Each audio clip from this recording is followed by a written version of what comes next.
ready. Here we go.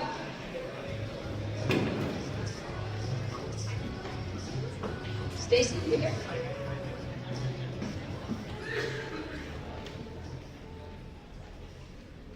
All right, the gang's all here.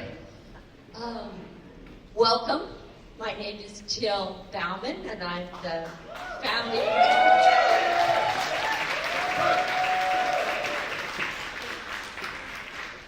And first of all, thank you for being here. It's pretty awesome. And we're going to have a big, long program for you, and you're going to learn and enjoy and celebrate with us today. That's the purpose. But first, I want to thank our two sponsors. They are... No, not there. Okay. Maybe they are. Okay. City National Bank, our board member Lindsay Dunn, and this whole spread you just had, lovely, and the wonderful, amazing Yvette.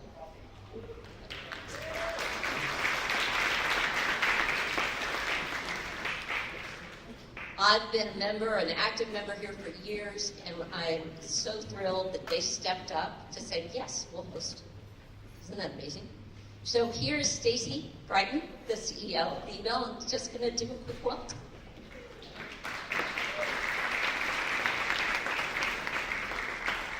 Good morning. Again, my name is Stacy Brightman. I have the great privilege of serving as the CEO of this extraordinary nonprofit in the heart of Los Angeles. And on behalf of my board of directors and our incredible member volunteers, our community, everybody who gathers here and supports this treasure, it's a great pleasure to welcome you today. I'm particularly honored to welcome you and to celebrate this milestone for Imagine LA, one of our nonprofit partners, as the originators of Benefit and Disaster Navigators, empowering tools that reflect the very heart of civic service and community empowerment. Can I tell you a little bit about, though, where we are and why we wanted this so desperately here today? Thank you. The eBell was founded in 1894 when there were less than 100,000 people in all of Los Angeles, in the fervor of the women's movement. These were women. It was a small group of very bold women who sought to use the arts, culture, and creativity to advance everyone, to advance Los Angeles, to build equity, inclusion, and opportunity across the city. They fought for the right to vote, for the right to work, the right to be educated, and to fulfill potential. A battle many of us are still fighting for today. Today, the eBell continues to use arts, culture, and the power of bringing people together as a hammer with which we will build a stronger Los Angeles. Now, I've got to tell you that eBell women have a founding motto: I will find a way or make one. And nothing could be truer of our members, most especially the remarkable Jill Bauman. As both a member and a social entrepreneur, Jill has been a bright light in our community, paving the way for more equity, inclusion, and mobility for the members of our Los Angeles community. We invite you all to learn more about the eBell's community, about our programs, about our public events, our membership opportunities that continue that legacy of empowerment and collective action. You'll find out more at the table at the back of the room and on our website, shown on the screen somewhere. But most importantly, with all my heart, I welcome you to the eBell and invite you to come back many, many times. Check out the programs. We are a treasure for all of Los Angeles, and we are thrilled that you are here and to be part of such an impactful community work. Thank you.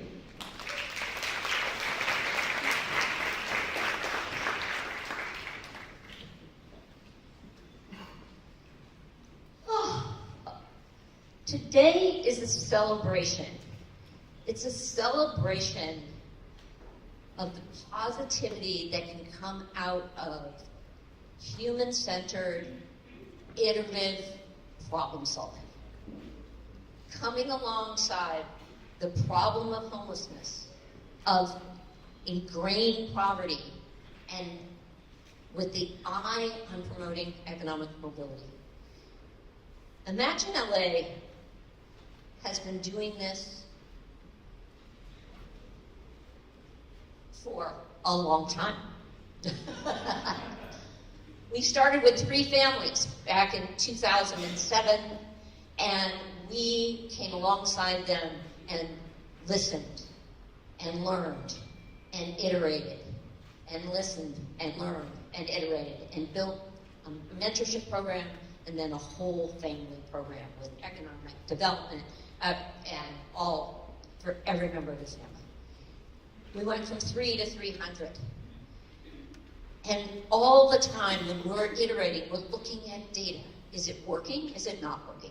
How do we tweak it? How do we make it better? And then we're at 300 families. We got a lot of data. And we're looking at this data and we're saying, well, we're getting people stabilized out of homelessness. Families are doing okay. A lot of them are working. Kids are doing well in school, health, wellness. But we're not getting them out of poverty. What's going on here? So we started the Economic Mobility Initiative. And we looked at these 4 pillars. The pillar of how about a living wage job? How about childcare? How about financial fitness? And how about understanding and navigating the public benefit system?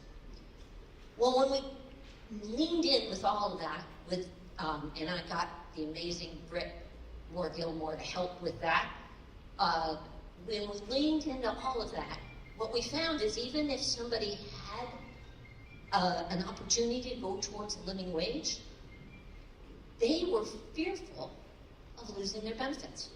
They were fearful if they earned a little bit more money, that housing that they had, these are formerly homeless families, that housing would go away, or that child care subsidy would go away, or something, they would lose it. And they were afraid. And they didn't want, they had gotten this far, they didn't want to go backward. So we were like, oh my gosh, all right, we got to understand this benefit system. So that was our big beacon to what was the big barrier, economic mobility. Speaking of Britt Moore-Gilmore, I'd like her to join me now. She came alongside in that for our economic mobility, and she and Britt came to us with social. She had been the president of the Giving Keys, which many of you have heard of, and it's social entrepreneurial. I'm all of a sudden forgetting the right word. Center enterprise. So she was, and they employed homeless people, and she also had experience with these benefit cliffs. And so we were just like, okay, we're going to figure this out. So what do we do? Is this on? There we go. 2 mics. Hello, everyone. It's good to see you all. I'm Britt, as Jill mentioned, co-founder of the Benefit Navigator. And yes, our experience at the Giving Keys, employing 130 people transitioning out of homelessness, was that these benefit cliffs are very real. In our context, we were bringing people in to production associate roles in this wonderful jewelry company that we were running, and we would want to move people up into other positions like customer service or warehouse supervisor positions. And in the process of doing that, in certain cases, we were bumping people out of critical benefits that they needed: housing, childcare, of course unintended, of course we always fixed it.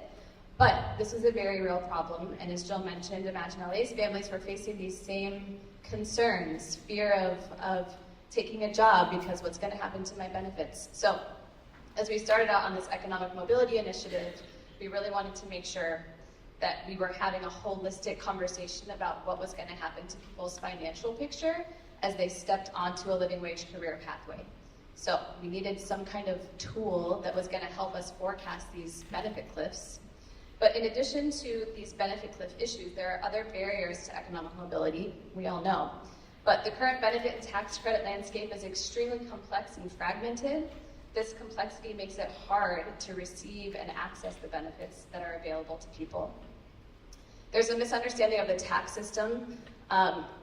You all know that we have tax incentives, but they are very hard to find, especially for people that are not as comfortable navigating the tax system. And then, again, the fear around benefit cliffs does create a disincentive to work.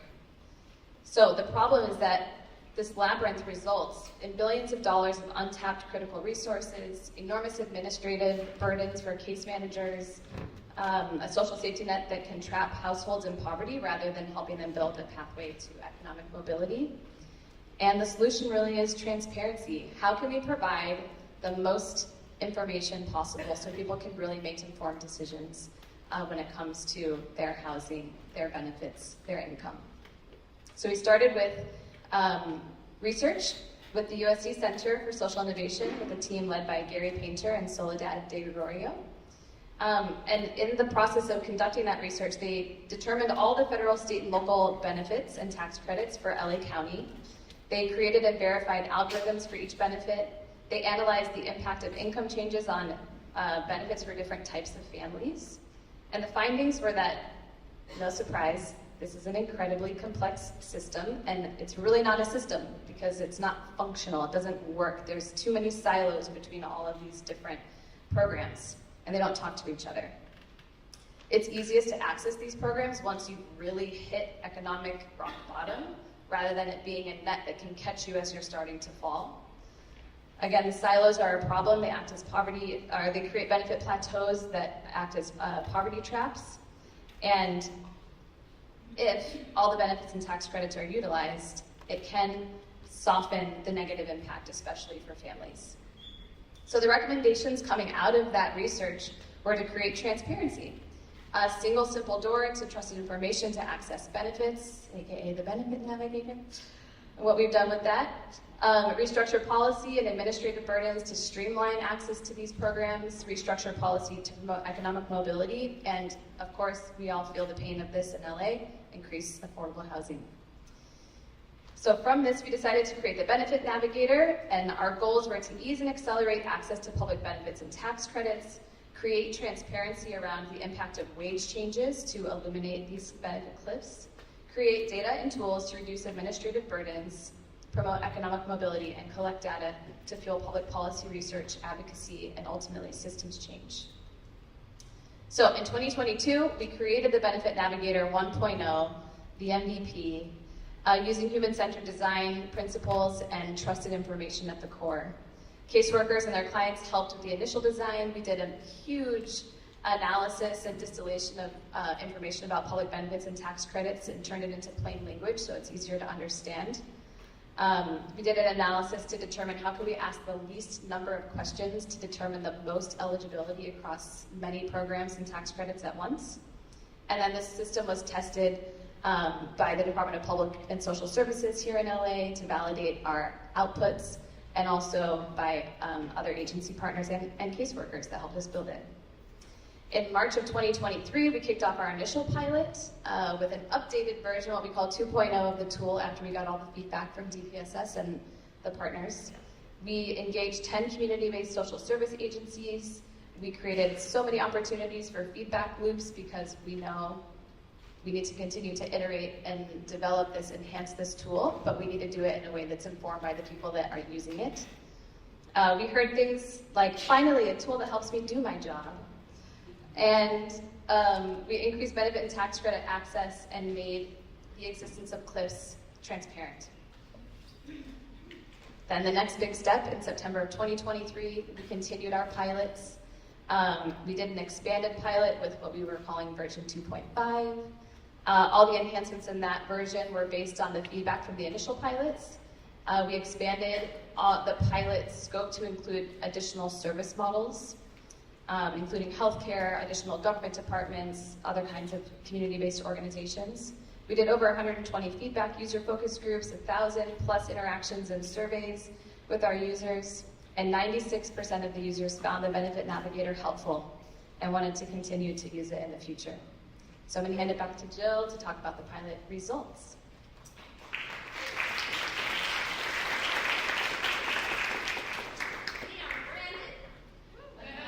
So we had 60 organizations, government departments, nonprofits, youth, homeless,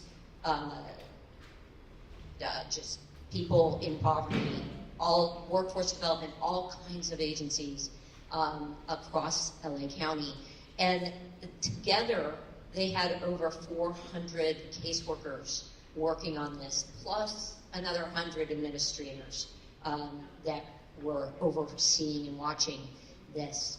And they discovered $184 million in public benefits and tax credits that were untapped, left on the table. It's a lot of money. And it averages to be over $10,000 per household. Like real money. And how many of these people we're talking about? 17,000 households. A lot of people.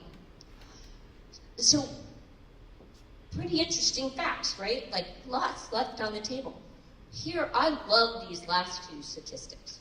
One is 74, or let's round up to 75. That's 3 out of 4 households found additional benefits. 3 out of 4. Think about that. That aren't getting what's out there to help them get on their pathways, to help get them on their journeys.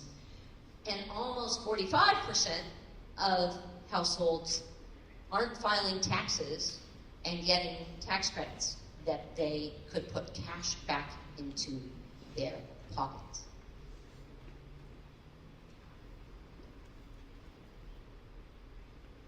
Let's look at another way. What were people currently getting? They were currently getting about 213 million.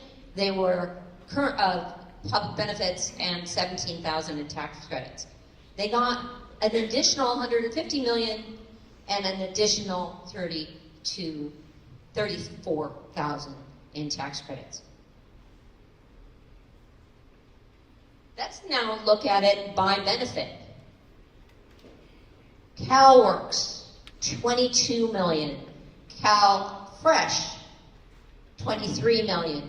Medi-Cal, 78 million. ACA, another 15 million. These are healthcare benefits that people aren't getting. General relief, CARE and FERA, these are utility subsidies and childcare. Huge amounts of money being left on the table. And in this line, this is coming from our data dashboards. Isn't this cool? Like anybody can see this. Any of our partners, they can see this for their particular agency. So, and then we can see the number of people. How many people weren't getting CalFresh? 6,000 out of that 17,000 weren't getting basic food benefits and the amount of their benefits. And here you can see how much of untapped tax credits and what tax credits they are. So millions of EITC, Cal EITC, child tax credits.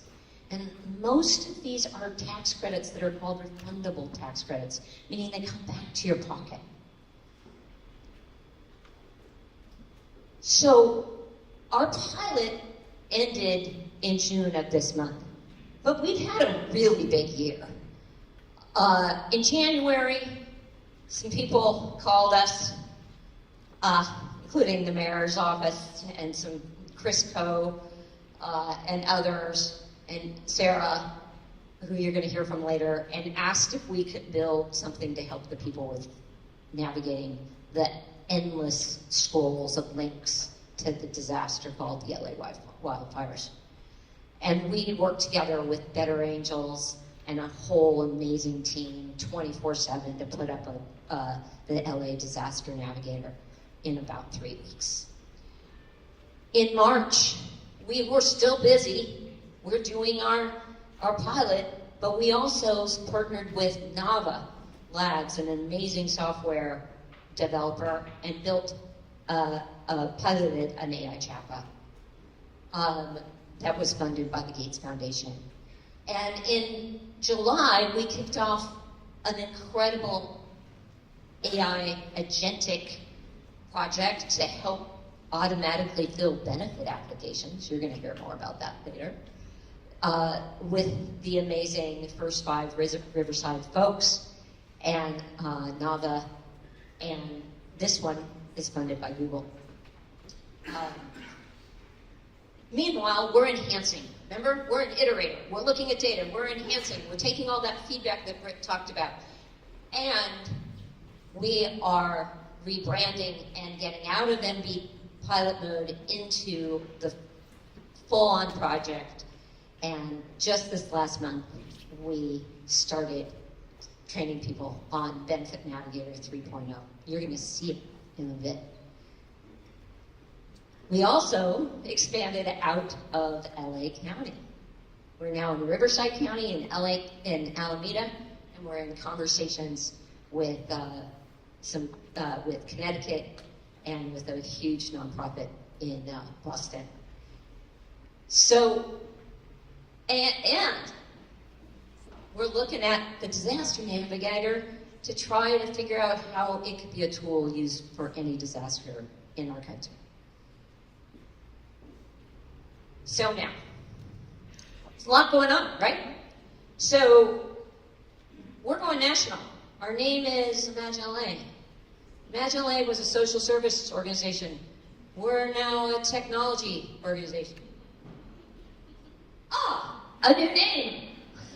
As of today, you're here, you're witnessing it. All right.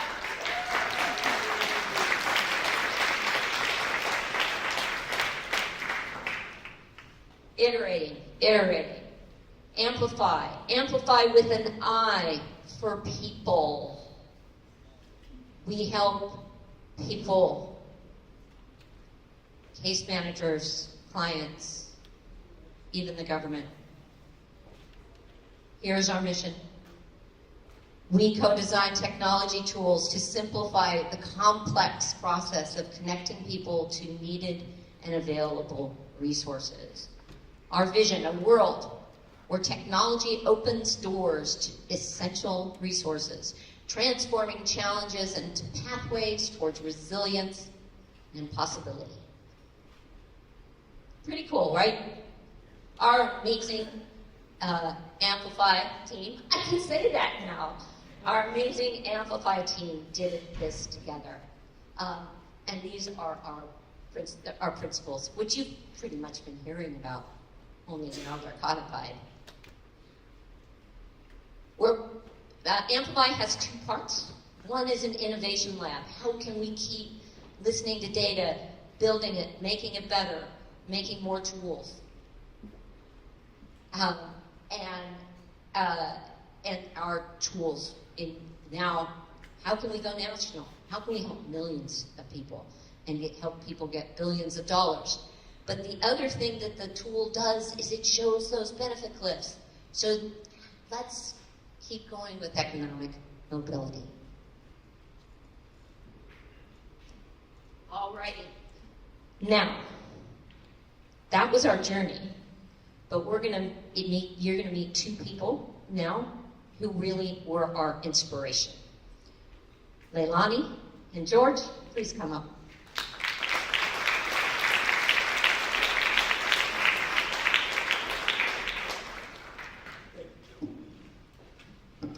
Welcome. I'm George Phillips, the chairman of, now Amplify Board of Directors.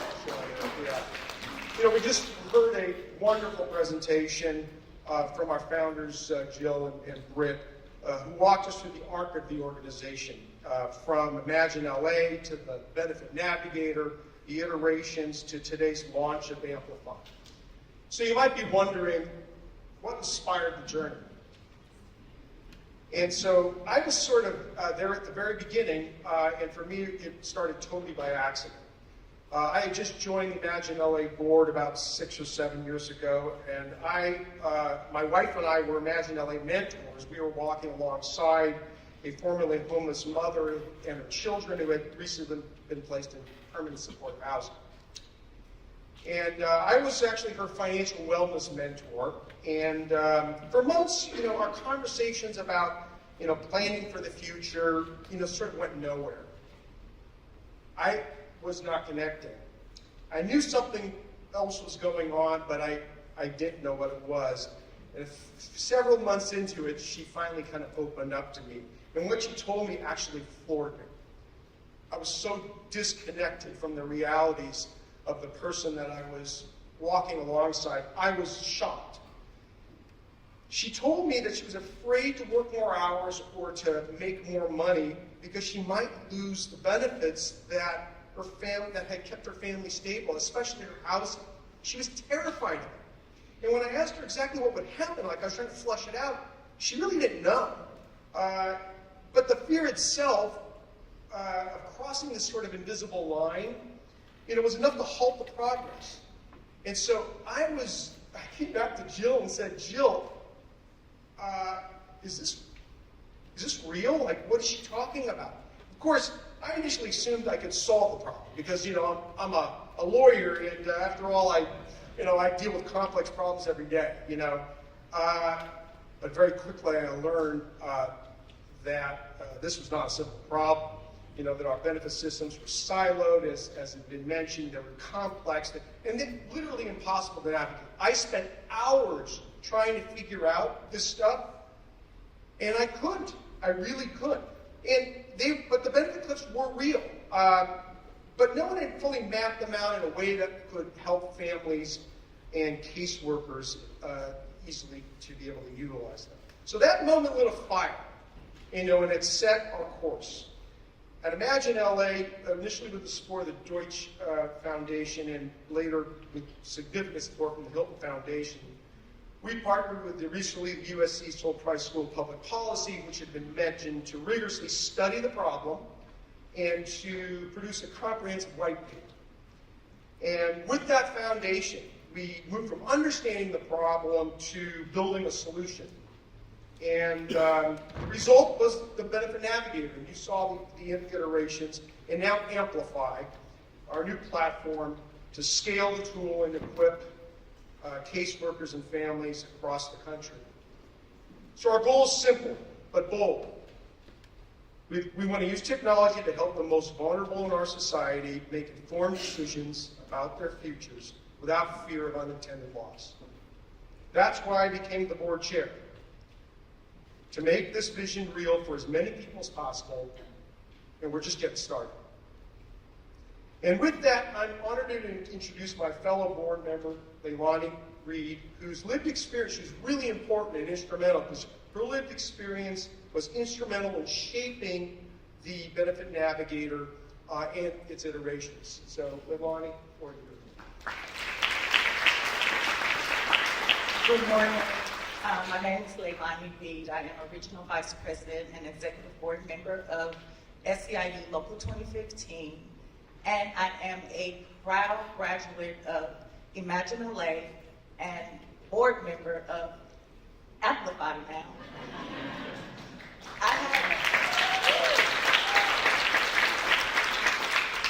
I had the honor and the privilege to be part of the pilot program of the Benefit Navigator, and not knowing that I too was experiencing some benefit cliffs. Now, had this tool, and I did navigate, and I navigated really well with this tool. Had I had this tool back in 2005 and 2012, when me and my 4 children experienced being homeless twice, things would have been different for us.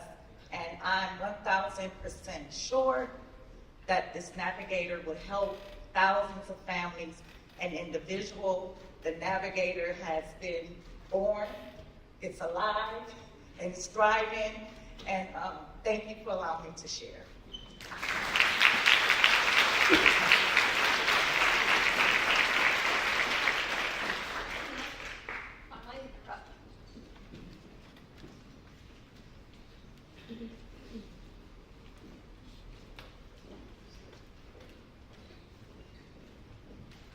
Good morning, everyone. I'm Conway Collis. I'm CEO of the Mayor's Fund for Los Angeles. And On one hand, I was asked to do the keynote, and I thought, wow, it's really a big deal, Then I was told that it should not be more than 10 minutes. Five. But I'd like to change it up a little bit, because obviously we're dealing with some serious issues. But I'd like to do a test. This is a test you're all going to take. So everyone here that was born after 1971, please raise your hands. Okay, then I assume the rest of you were not yet born in 71. Raise your hands. Okay. So I want us to, and those of you who were born by then, can be the major participants. Think back in terms of some of the important events that have had some impact on our lives from 1971. So let me ask you, first of all, what was the one of the two, other than civil rights, major issues that were taking place in America in 1971? Anybody know? By the way, Jill has authorized an extra cup of coffee for anybody to guess this. Anybody know? It was the war in Vietnam and ending the war in Vietnam. It split the country. And there were demonstrations across the country, 500,000 people demonstrating in front of the Pentagon. It was, in some ways, fairly similar to what we're going through today. And ultimately, it was successful. What was the major change that's affected the electorate in America, including today, including the impact on Prop 50 and all of the federal elections? Anybody know what that big change was? Redistricting was one guess, but Martine, anybody else? It was campaign finance, another guess. It was actually the voting age was changed from 21 to 18. What was the major healthcare change that involved the regulation of major industries? Big healthcare change. Anybody want to take a guess at that? Almost. Cigarette advertising was banned on television for the first time. Coffee drinkers. It was a big change in coffee. Starbucks was founded. And here's one last one. In the world of sports, huge focus on this. Anybody know at the big sporting event that everyone paid attention to then? This is aside from the Super Bowl and World Series. It was actually that Muhammad Ali was allowed to fight for a championship again, boxing championship, after being banned from boxing for 3.5 years, the prime of his career, for sticking to his religious principles and refusing to be inducted into the war to fight in Vietnam. And he became, by the way, along with the Pope, the most famous person in the world because he stuck to his principles. Now, one last one.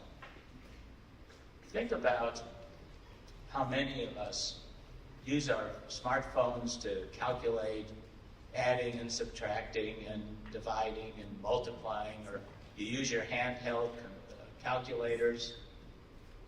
That was another thing in 71. Handheld calculators were marketed for the first time by Texas Instruments. Think about the impact, obviously, for students, for businesses. Before that, you could use these big things that you put on your desk. They cost a lot of money, and they weren't generally available. But the handheld calculator really was eased enormously the access to being able to quickly add and subtract and divide and do square roots and all the rest. So in a much more important way, that's the change that the Benefit Navigator has had. It's made a difference in terms of actually serving people and saving lives, because it's changed casework fundamentally. It's been the difference between taking what can be hours for a caseworker to go through a person who's in need, to go through all of the things that they might be eligible for. The fact is, it's not possible for caseworkers to know how do you get somebody signed up for CalWorks and Medi-Cal and Earned Income Tax Credit and a whole range of benefits. But now, instead of it taking hours, the Benefit Navigator allows a caseworker or others who are trained in the Benefit Navigator to quickly see all of the services and programs that somebody might be eligible for. They can also see ease of sign-up, and they can get a calculation for what that means for someone in terms of overall income. And for the Mayor's Fund, where our focus is avoiding evictions and homelessness, it means that people have the option, in addition to connecting them to legal services, they're able to actually get the revenue that could make the difference between their paying their rent and not. So it's had an enormous impact. The Mayor's Fund has now served over 100,000 people with using the Benefit Navigator. And now the city's Family Source Centers, run by the Community Investment Department, is also using it for the 19 Family Source Centers. And the City of LA, the Youth Development Department, is in the process now of training 40 college students, community college students, to serve over 1,200 people. So this is now something that's had an enormous benefit. One other important point. In 2018, the state of California and the then Lifting Children and Families Out of Poverty Task Force, the state entity, looked for something like the Benefit Navigator that could be used to connect people to everything. And the state of California spent a lot of money with contracts to a couple of big organizations, and none of them could put everything together. They could maybe put CalWorks and CalFresh together, but not everything. And so along comes Jill and Britt and their team, and all of a sudden there's something that does pull it all together. And that's why the Mayor's Office and the Mayor's Fund and others that Jill mentioned went to Jill and Britt and their team to say, can you provide something for fire resources for people who have been impacted by the fires? And in about 3 weeks, they did it. And what that meant is that people didn't have to just come in to get served in person. It could be done virtually, it could be done over the phone. So it was an enormous advance. And because of that, I'd like to ask Veronica McDonald, the Deputy Director of LA's Community Investment for Families Department in charge of community services, who's the other big entity, in addition to the Mayor's Fund. We've worked together to expand the use of the Navigator.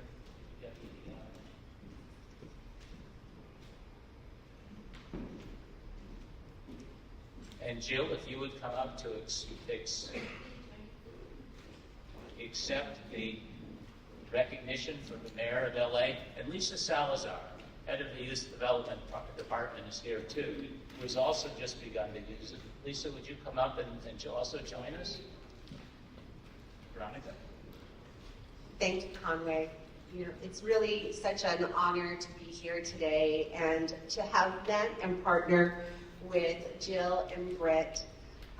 This is an amazing tool. As Conway had shared, I'm the Assistant General Manager of the Community Investment for Families Department. And our goal is to end generational poverty through the creation of community wealth. And we are able to do this in partnership with our Family Source Centers in using this tool to assess what kinds of benefits that families may qualify for. And what's wonderful, like Kim shared, is that there's a quick link and it takes you to other public benefits where they can easily apply, and families do not need to figure out it on their own and go to websites and try to research it. It's all done in this tool. So if you have not used this tool, I encourage you to take a look. It is so helpful. And then it's also helpful because then you can see how your income or income earned is going to impact other public benefits. I know on us, we've operated a guaranteed income program. Many of you may have heard of it, called Big Leap. And we've also implemented other income support programs that help us be able to assess how these resources may or may not impact families. And we're better able to guide them. And so I can't thank you enough. We look forward to continuing our partnership working with Amplifi. But I do have this beautiful award that I'd like to share. And I just realized I forgot my glasses, so. But let me see. Oh, thank you. So, in collaboration with the Mayor's Fund for Los Angeles and the city's Community Investment for Families Department, Family Source Centers, Imagine LA has worked to transform support for Angelinos by making essential resources more accessible during both everyday challenges and times of crisis. As mayor of Los Angeles, and on behalf of its residents, I offer my deepest gratitude for Imagine LA's outstanding contributions to simplifying access to critical benefits and relief services, supporting our most vulnerable neighbors, and demonstrating the spirit of compassion and resilience for our vibrant city. And it's signed Mayor Sharon Bass.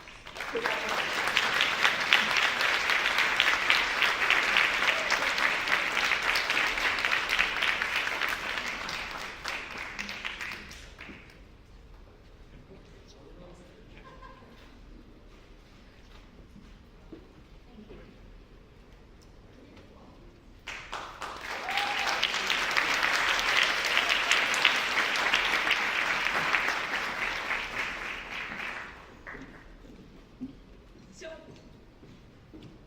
what Conway didn't say, oh, yeah, I have a problem with that. Okay, what Conway didn't say, and you saw maybe written up on the screen, was we nicknamed him in our halls the accelerator.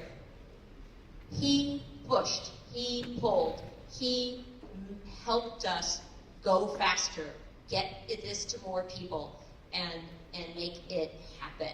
And it was inspiring, sometimes frustrating, but inspiring and fantastic, and is really part of this incredible path that we are on. So now we're going to flip the script. You're not going to listen to us up here. We're going to listen to and have you meet our users, and after that, some of the supervisors that watched their caseworkers using the tool. So if I can invite up the first panel, led by Erica Guzman, the Director of Operations of the Benefit Navigator, and Anthony Foster from the Mayor's Fund.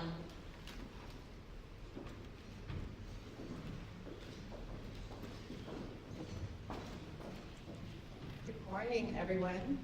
My name is Erica Guzman. I'm the Director of Operations for Amplifi. That's the first time that I get to say that, and it feels really, really good.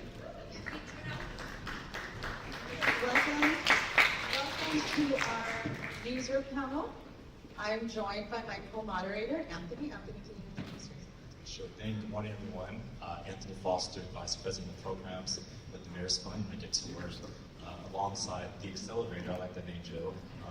It's very true to really help to use this tool with the OBRLA program and our take work. So, pleasure to be here this morning. Thank you, Anthony. We're so excited to introduce you to our four panelists. From left to right, we have Stephanie Hernandez, Program Manager at Convoy Industries, Edith Verduzco, Housing and Benefit Program Assistant with Children's Law Center. We have Tanea Clark, Case Manager Tech with Unite LA, and we have Amy Pelch, Associate Director of Compliance and Services with Housing Alliance. Now, before we get started with our questions, we want to share a little bit of statistics. So during our pilot, these four organizations collectively served 830 clients. 89% of those clients were identified as having additional benefits, and 51% were identified as having additional tax credits available to them. That translates to 5.4 million in untapped benefits. Thank you for being here. Happy to do it. Sure thing. So now's the time to hear from all of you. And so if we can just go down the line, and if each of you can just talk about your organization, the population you serve, and then share how the Benefit Navigator was used in your systems and how it's been effective, and if there's any standout stories, one in particular from its use. So I'm Amy, I work at Housing Works, and we primarily serve people who are homeless. We help them move into housing, and then we help them stay in housing, and we work with them for the rest of their lives. So we primarily use Benefit Navigator for our folks who were just moving into housing, and we prioritize people who had little to no benefits, so people who were on general relief or maybe weren't even on general relief, so that we could help them get paired to benefits. One standout story is one of my coworkers. This is actually related to the chatbot pilot that happened earlier this year. So one of my coworkers had somebody who moved into housing at a building that we were just leasing up this last year. And the participant who moved into our housing needed food for their dog. And so she typed into the chatbot, hey, we need food for this person's dog, and found a place that was really close by. She was able to go pick up food for this dog and then, build that relationship with the participant that was just moving into housing. Appreciate it. Thank you. Hello everyone, Tanea Clark from Unite LA. So Unite LA, we service youth ages 18 to 28 in 3 pathways: tech, renewable energy, and health. I'm the case manager for our tech pathways. And one way that we've used the Social Benefit Navigator tool is during our intake process. We use this as kind of the cherry on top at the end of our interview process. We love it because it's a very quick, just 5-minute way to end everything. And one standout story I have is with one of our participants. We took her through the Social Benefit Navigator and found that she was eligible for CalFresh. So we were able to take her through that application, and she was able to use that guidance to then apply for FAFSA, which is needed for financial aid. And she came back to us and said for the first time that instead of her having to pull out student loans, she was actually granted financial aid because of the tools and the tips that we were able to give her with CalFresh that we were able to find through Social Benefit Navigator. So that is our standout story there. Appreciate that. Thank you. Yes, you can clap.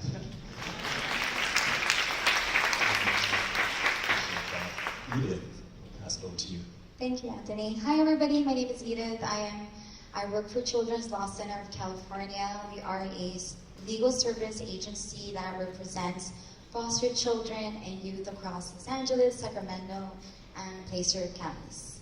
I am the Housing and Benefit Program Assistant here, and we are in a partnership right now with the Mayor's Fund of Los Angeles, and our mission is to make sure that our foster youth exiting have stable housing and are connected to benefits. So part of our process is that I do consultations with our clients, and this is where the benefit packet comes in handy, which is such an essential tool. So basically, the process allows us to do a screening, and it's really actually all the time, it's super essential. I mean, sorry, I'm a little bit nervous. It is accurate all the time. It is efficient, and it let us know if our youth are eligible for benefits or other resources. And if I could share a standout story, is recently we had one of our clients that had to exit, and she was feeling really defeated. She was feeling really hopeless. She had to exit her housing, and she had 2 children. Once we did the consultation, we found out that she was eligible for CalWorks, CalFresh, and general relief. As soon as she found that out, she felt back again hopeful and ready to continue her new journey. Thank you. And Stephanie, you can close us out with this first question. Stephanie Hernandez. I'm a program manager at Homeboy Industries. At Homeboy Industries, we work with formerly gang-related and previously incarcerated individuals, many of whom are just starting from scratch and learning the skills to build a more positive lifestyle for themselves. When the Benefit Navigator tool came to us, we had already developed a pretty good relationship and rapport with all of our clients. So we started to use it to address and support with one of the more, I'll admit, scary and challenging life skills of finances and money. And I can admit I'm not a strong role model in this area, so I can only imagine what our clients were going through. One of its most positive aspects is being able to have something visual for the clients to see, instead of all the jargon that most people don't even understand.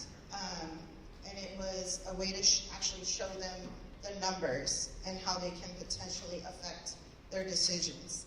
Thank you.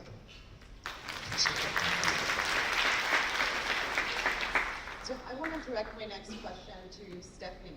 Stephanie, you've been in the field for quite some time. Can you share with the audience what it was like to navigate benefits before and after having access to the Benefit Navigator? Yes, I sure can. So being a slightly seasoned worker in this field, before, I will say the Benefit Navigator has actually been a gift. Initially, I would have to do research on my own and try to explain the benefits verbally to clients, which included a lot of trial and error, with being able to support them with even the most basic needs. This caused additional frustration and hesitation with trust, which is a huge must in our field. But since the Benefit Navigator came to us, I have found it effective with building continued trust with clients by showing them I myself am more informed and better equipped to help guide and empower them with basic finances and benefits. I also had the chance to utilize the scenario planning feature, which proved to be useful with helping clients realize the benefits and income they were missing out on, which we saw earlier turned out to be millions of dollars. This can help ease their fear and anxiety that comes with talking about money and finances and future decisions. Thank you for that. Now, Tanea, I want to direct my next question to you. So you are newer in the field. Can you share with us what it was like to start your career having a tool like the Benefit Navigator already available to you? Yes, thank you for the question. All right, everyone, so I actually am very new to Unite LA and case management. This is my first year in the field. I started January 17th with the company. Thank you. So imagine how great it was to have Social Benefit Navigator already there for me when I launched. So what I really like about Social Benefit Navigator is that it's a tangible tool for our participants to feel comfortable bridging the gap, telling us what their needs might be. While we do have our initial intake procedure, sometimes our participants can be a little shy to identify that they are housing insecure or that they are food insecure. And we have found a number of times that when we do the Social Benefit Navigator right at the end, they will go ahead and flag that, because maybe in the intake interview they think if they do flag these concerns then we won't admit them to our program, which of course isn't true, but they don't know that because it's their first time interviewing with us. So with Social Benefit Navigator, I really like how light and easy and breezy it is. It takes just about 5 minutes. I tell them that we saved the best for last. It'll be over before you know it. And because we do serve such a young population between 18 and 28, it almost kind of gamifies it for our participants, because it's saying like, oh, put in your information, we'll see what prize you have at the end. The prize is benefits. Great win-win for all of us. And because I am so new to case management, it's quite an icebreaker for me, because they might be hesitant to flag things. Me being very new to the space might not have the appropriate language to approach them about these topics. So I love having our social benefit navigator tool, especially with its brevity, it's very quick. And then it gives us a springboard to our next case management meeting where I can say, oh, you don't have health insurance. Let's schedule a follow-up meeting for Medi-Cal. CalFresh, you're eligible. You're a student. We all remember those days. Let's get you on CalFresh so you can eat. So that's been pretty much the lifeline for a lot of our participants and also for me as I enter this new career field.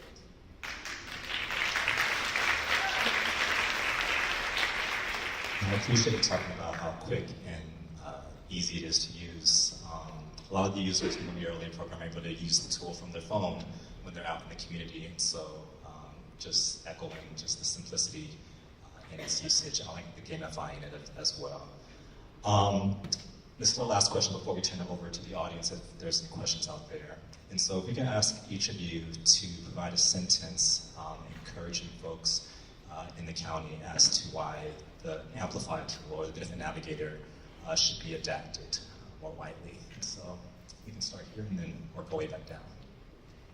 Yeah, I think that Benefit Navigator, it's so hard in the sector to make sure that we have consistent quality of services across the board. We're all working at different agencies. We're all in different silos in a sense, right? And so the Benefit Navigator allows us to have this resource where we can actually provide quality benefits to folks and have both new case managers and seasoned case managers using the same service so that we're all aware of what people are eligible for.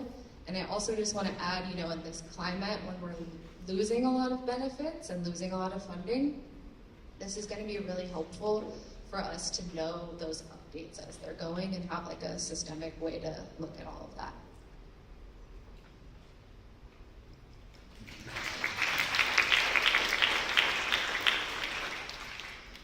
I definitely also agree that Social Benefits Navigator is a tool that should be used county-wide, statewide, nationwide. It's really great, as I said, especially introducing benefits to youth. I could see this being as part of when we're doing college admissions, when we have graduating high school students. If people are going to their first careers, it makes that bridge and transition into being into adulthood or becoming self-sustaining, becoming the best person that you can be.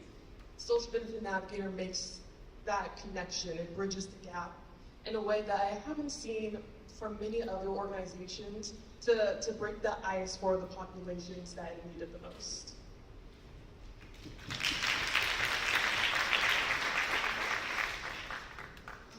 For me, the Benefit Navigator has helped me build rapport with our clients. I often ask for background questions, which often leads to discussions about their current life events. So we end up having a nice conversation about it. By the end of the consultation, we pretty much both know where the client stands and where can CLC and the mayor's fund further assist. So yes, it definitely helps us and our clients build rapport.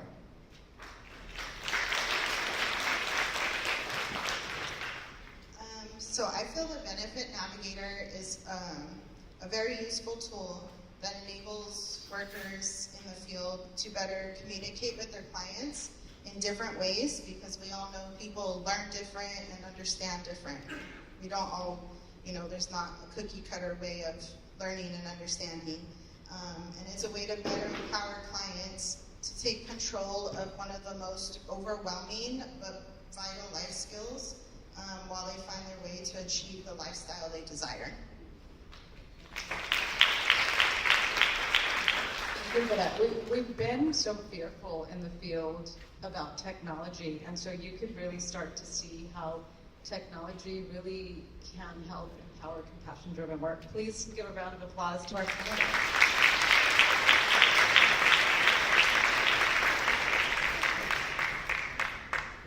And I know I said questions from the audience, but we are at time. So if you do have questions, feel free to engage our users in passing afterwards. So thank you all once again.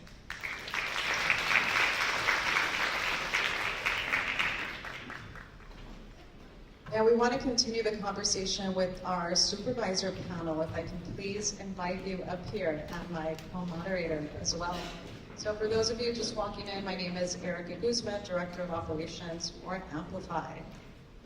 And I am joined by my co-moderator, Renee Ceballos, Director of Community Integration Services with Salvation Army.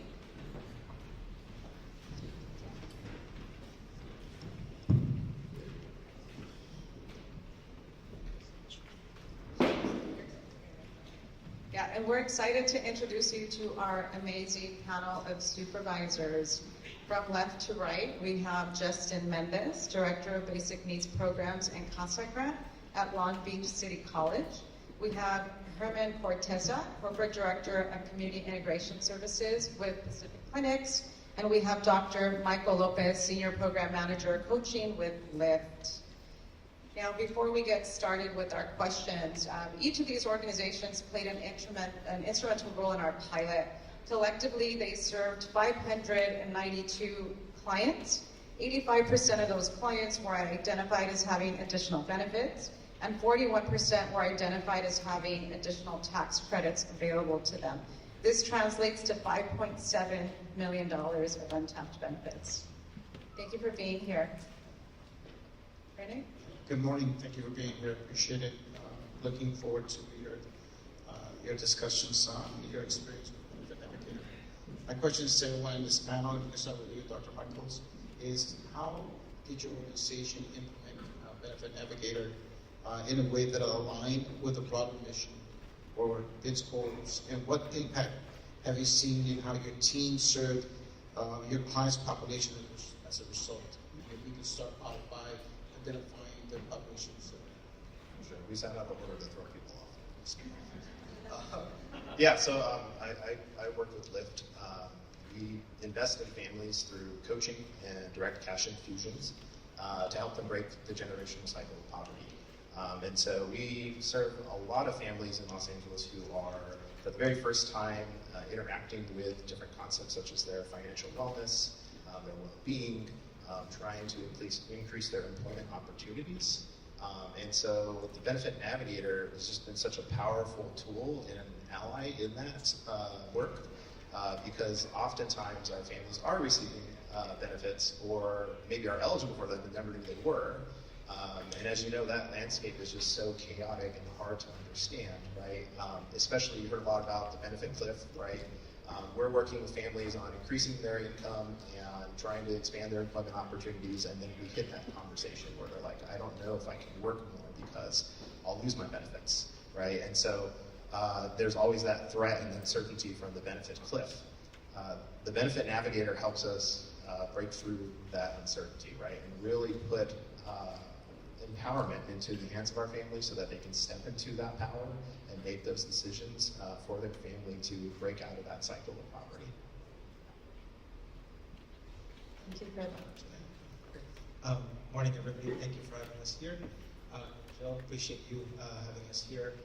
I work for Pacific Clinics. We are a nonprofit behavioral agency that is statewide. We provide services all the way up to Sacramento, all the way down to San Diego.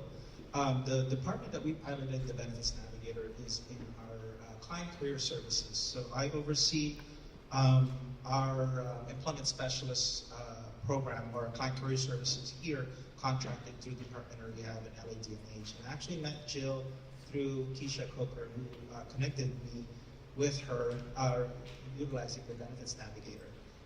And we serve the most vulnerable people here in LA.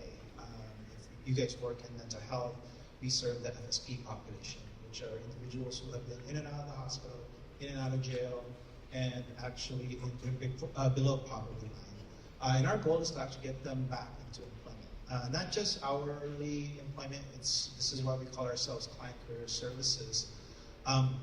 We want to make sure that people who are in poverty or have mental illness actually find gainful employment and find meaningful role.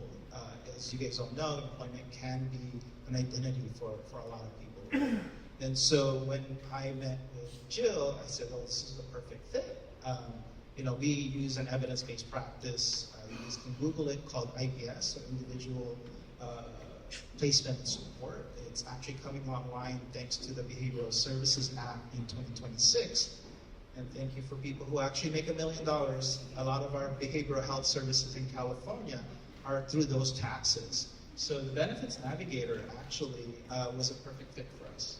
It created transparency within our clients, and Dr. Lopez and I were just talking a few minutes ago that also it's confidential, especially now with the immigration crisis. A lot of our clients are hesitant to either go back to work or even to look at their benefits. So that's kind of how it was a perfect fit for us. It was a perfect match, and we have been rolling it out.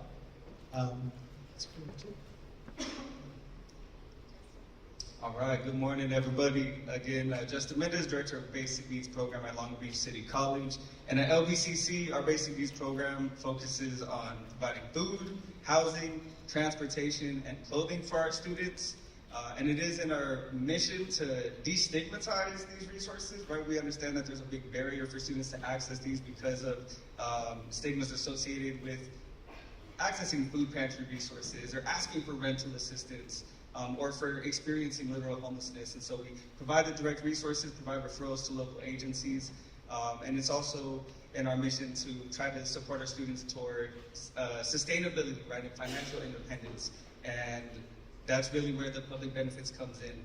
We're not in the illusion that students that visit our pantry, they're able to get groceries for a day or a week, but that's not supporting them long term, right? So we bring in resources like CalFresh and other public benefits, CalWorks. And the tool has really helped our program be intentional in supporting our students and having these conversations. Our staff are not benefit experts. I don't think any of us are benefits experts. I don't even think the benefit experts are benefit experts a lot of the times. And so, being able to really have our staff and have this tool that answers all of those 101 questions that come along those processes, and for the applications, for the eligibility, and to be able to provide the answers in a timely manner, right? For example, we have DPSS that comes to our campus on a monthly basis. And before the tool, it's like, okay, hey, well, you might be able to qualify. That's a really good question you have. Maybe wait a couple weeks. Here, you can use this email to try to contact DPSS, but that's not as helpful, right? That's not very mindful of destigmatizing, right? Because if I have a stigma and I know of all of these questions and barriers of communicating about benefits, I'm very unlikely to ask that question on my own. I'm very unlikely to show up when the DPSS is actually there on campus. And so, having that tool, it makes it very efficient, quick and timely to support our students. And I'll also add that it helps support our holistic approach in basic needs and support our students' intersectional identities, right? Because we get to ask questions on what is their eligibility or impact for their status as a student and being undocumented, or their status as a student and being a parent all at the same time. Thank you for that. Thank you. It's inspiring to hear how you have you service different populations and you were able to make the tool fit with each of your organizations.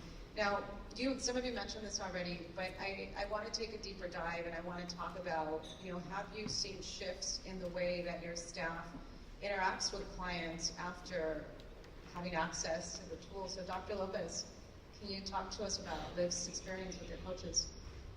Yeah, so I can't overstate it, right? Benefits is just such a chaotic landscape, and bringing our coaches into that landscape can be very intimidating.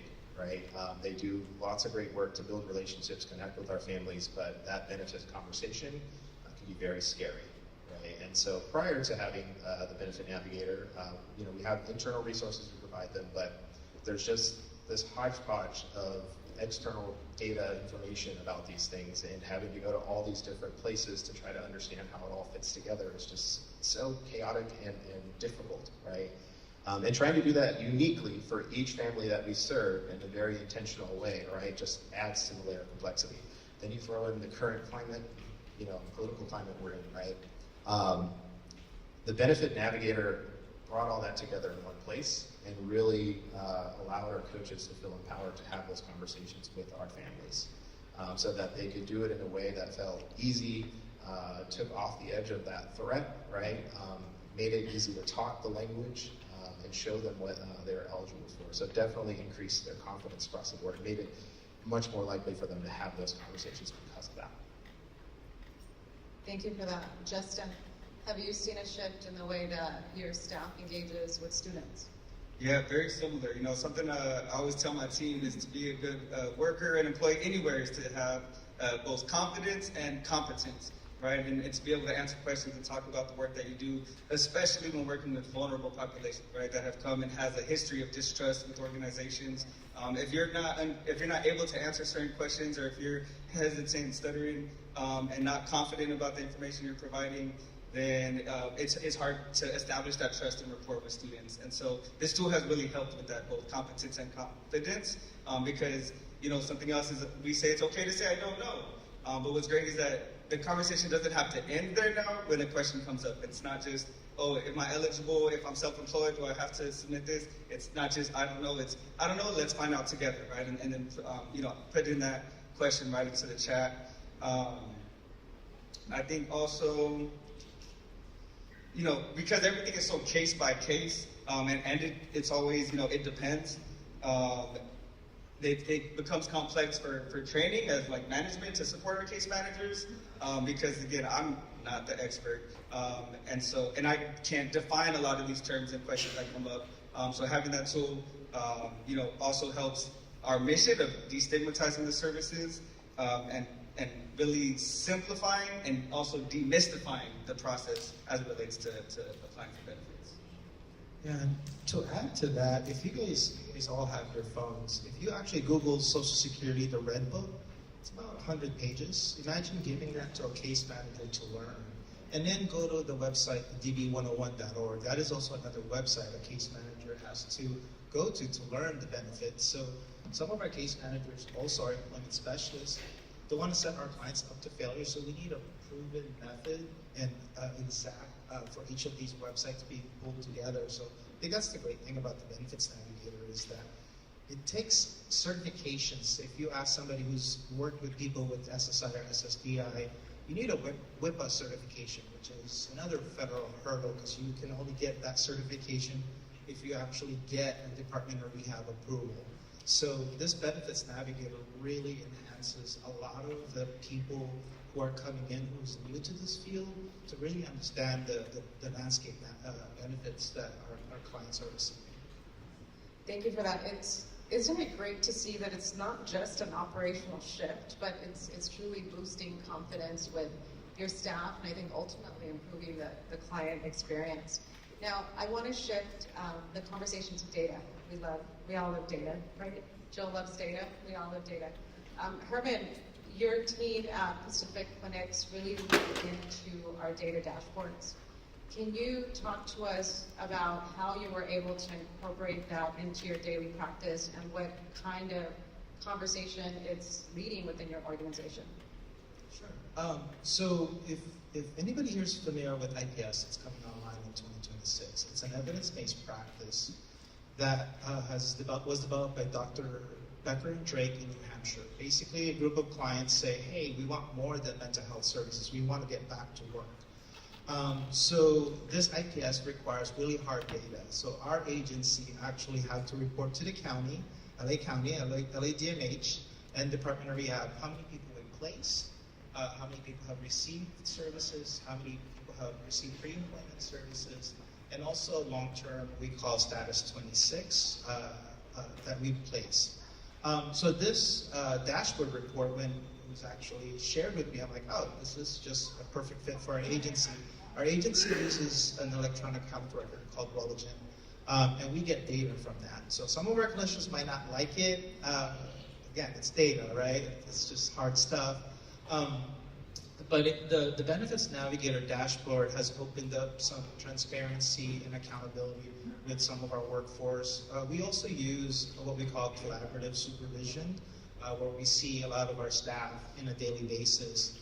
And part of that feedback with the dashboard is our CQI approach, which stands for continuous quality improvement.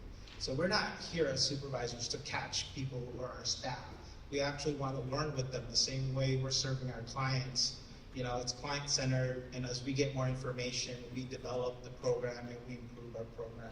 So the dashboard has really helped kind of improve and enhance a lot of our financial literacy across the board with our staff and with our clients. Thank you for that. Such a great example of how data can empower dialogue. Thank you. Justin, this is for you. You participated in the AI chatbot pilot this spring, along with Salvation Army. My question to you is, how did your team use the chatbot? And how do you feel about AI helping our case managers provide services?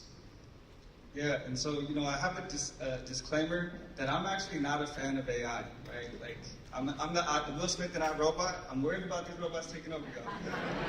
But in our work, it's our job as case managers to be problem solvers. And this tool really helps us go beyond Google, right? Google is not the best answer when dealing with complex issues like our students that are self-employed, right? We had a student that's self-employed as a tattoo artist and doesn't know how to submit these for taxes, right? We're able to put this in the chatbot and bring it up, as well as understand terminology as it relates to undocumented students. Does anybody here know what a public charge is and how that relates to immigration status and benefits? Not seeing a lot of hands. Guess what? I don't know either. But if I had this navigator tool right here, I'm able to put that in and we're able to get that answer, right away. And so I would just say again, it really helps us, all of us, right? We know the context is so scary as it relates to benefits. Even before the shutdown, it's scary for anybody. When I was on benefits, I lost my benefits as a community college student because I couldn't meet up with the reporting, I couldn't ask the right questions, so I can relate. And this tool just really helps enhance that holistic approach, connects us with sustainable resources, and helps us as case managers be the best problem solvers for our vulnerable population. Thank you for that. What a great note to end on. Please help give a round of applause to our amazing panelists.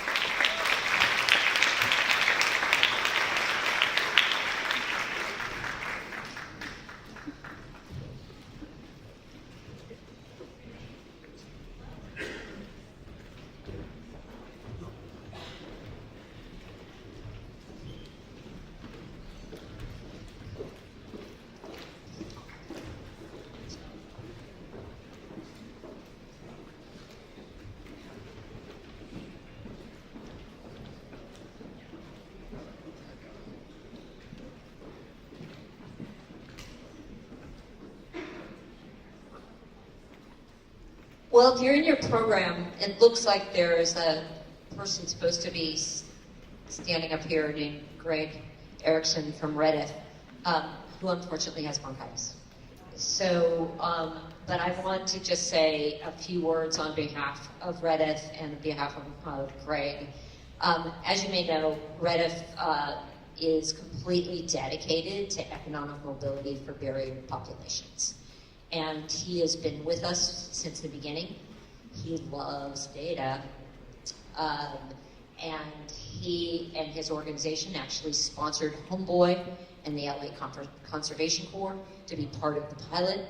Those organizations them alone found $4 million of additional benefits, but more importantly, they helped, I can't remember exact numbers, but about 56 people as they were navigating and building their economic mobility, and had those clients be able to see with the scenario planner that it was okay to work more, that it was okay, and to stay on their path of economic mobility.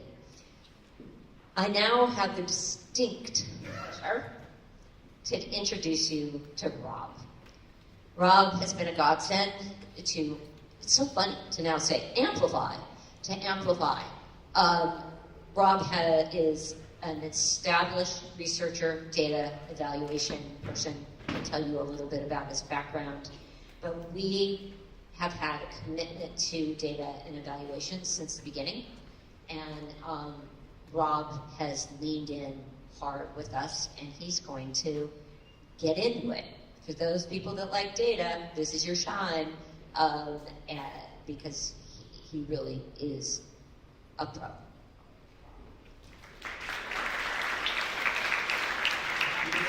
Great time to not really talk too much about my background. But you all saw the rating reviews that happened. We just witnessed it. It's a great tool. It's a great tool. It's a great team. So it's not surprising that they're rating reviews, but I think it's really an outpouring of their commitment to learning and constant improvement. which is why people like me are invited into the room to take a look under the hood to see what's going on.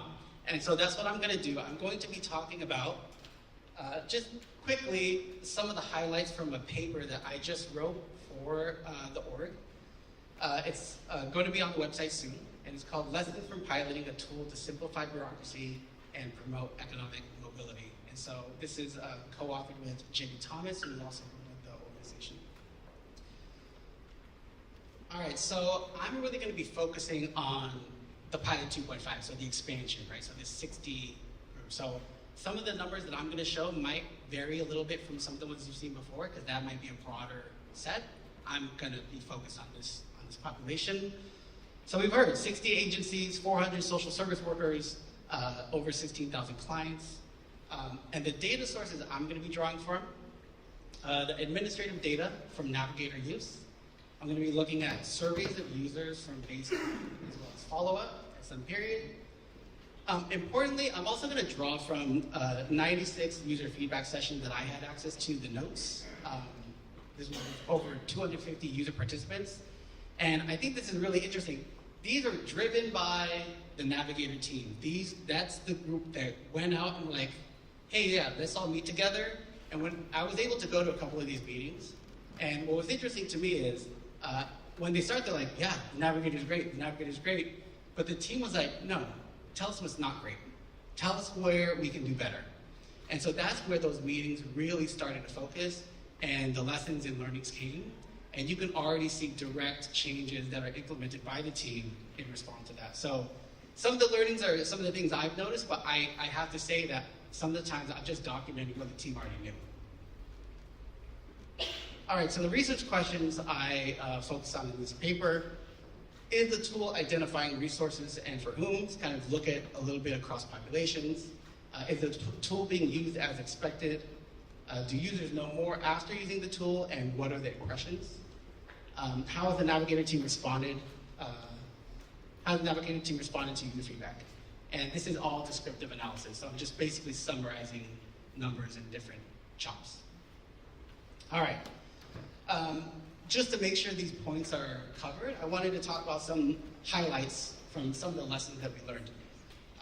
One, meaningful resources are found, and they vary a lot by population, probably not surprisingly. So families are being identified as having a lot of resources available relative to youth, and then adults without children after that.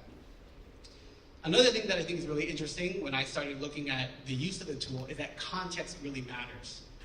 Something that's really interesting about the comprehensive nature of the tool is that, and as you heard from the panels, is that it's actually applicable in a lot of different settings.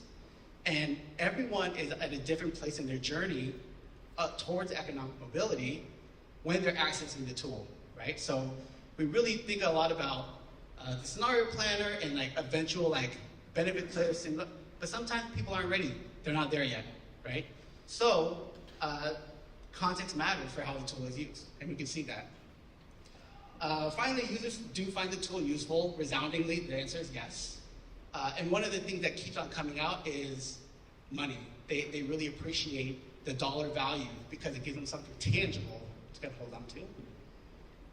And then the final thing, again, going back to the Navigator team, that ongoing user support really matters, right? So there's training and resources that are being requested and delivered. And I'll talk about a couple of examples. All right, I wasn't expecting such a small screen, and I'm not going to have you all come close, so I'll just try to say these numbers.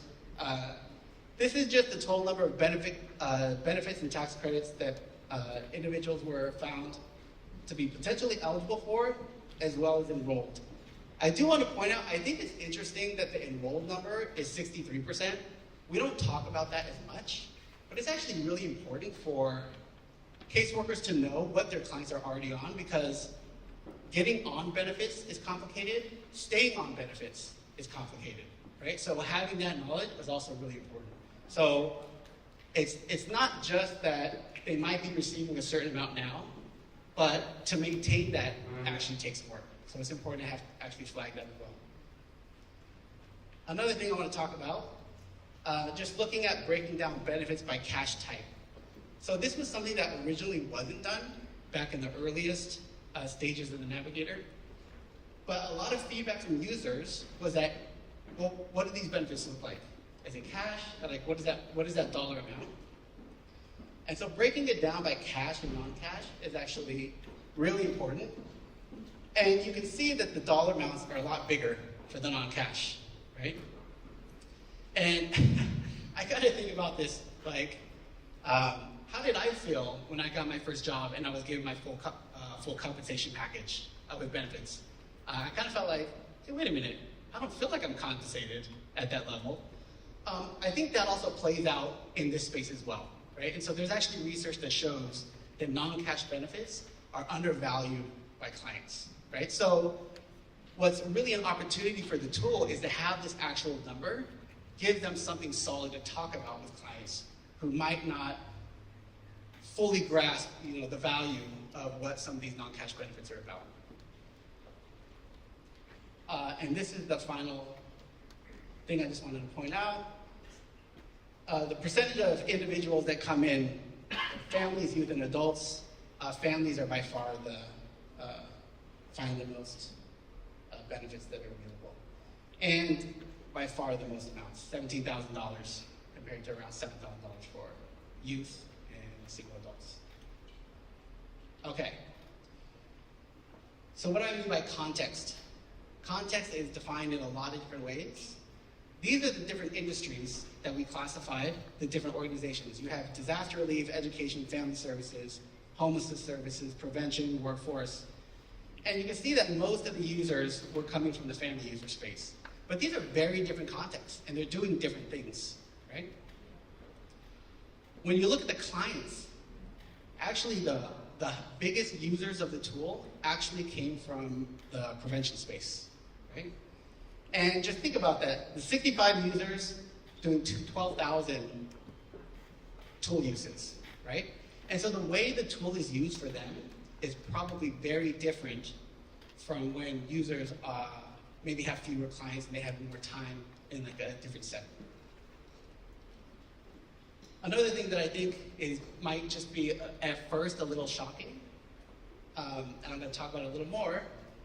This is average scenario planner use across those industries, right? And so it's not as high as maybe I think some of us were expecting at first.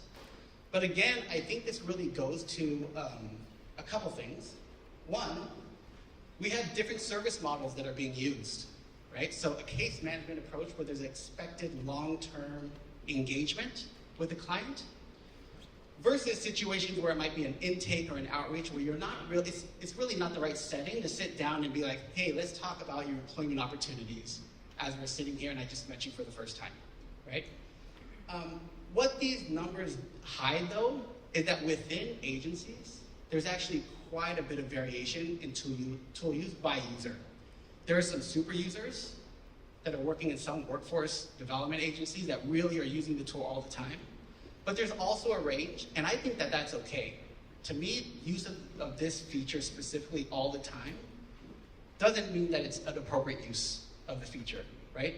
We've actually heard from some users as they were giving feedback that when it was time for someone to assess an employment opportunity that came their way, they're like, well, let's go back to the Navigator, and now let's see what happened then. So it wasn't the right time when they initially did it, but then they were able to go back and then look at what the scenario was for what they were considering, right? So I think these numbers hide a lot of actual real use of that feature. I will say though, it does look like there is some frictions in identifying how to use it from the previous version of the tool, which is something that the team is aware of and starting to address.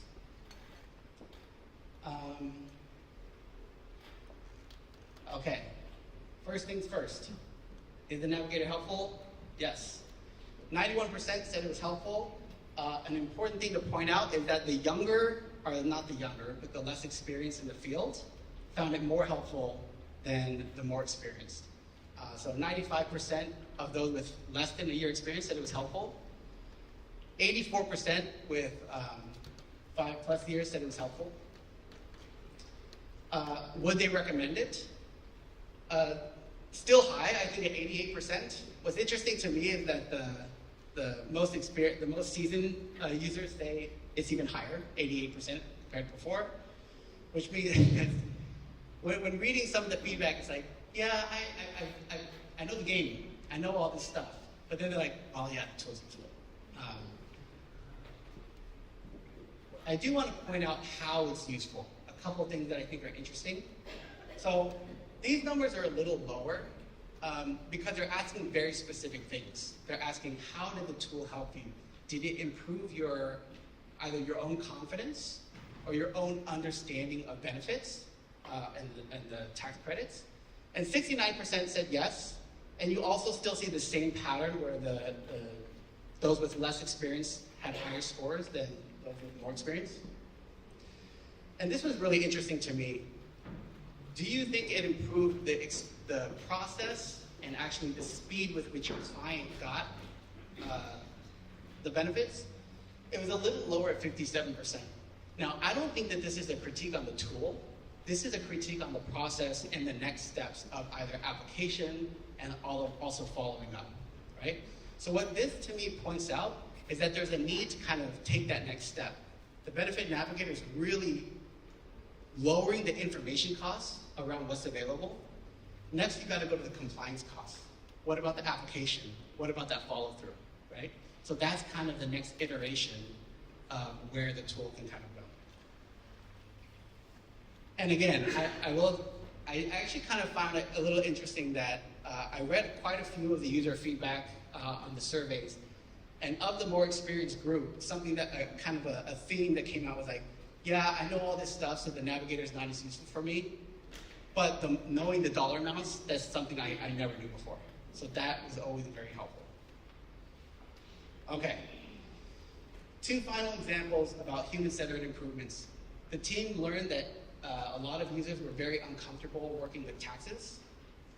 Totally understandable. So more resources were given there. I think there's still places to make some improvements, but the team responded by making the process better. And this one is actually another really interesting one to me. There's been a lot of policy change, and the environment around immigration has changed quite a bit. And the team has responded by adding information to the tool, but also doing something that's tangential to the tool, adjacent. The team has now been hosting webinars by an expert, a lawyer from the Violent Network, that knows about immigration law and safety net and the intersection between the two, right? So like that public charge thing that came out.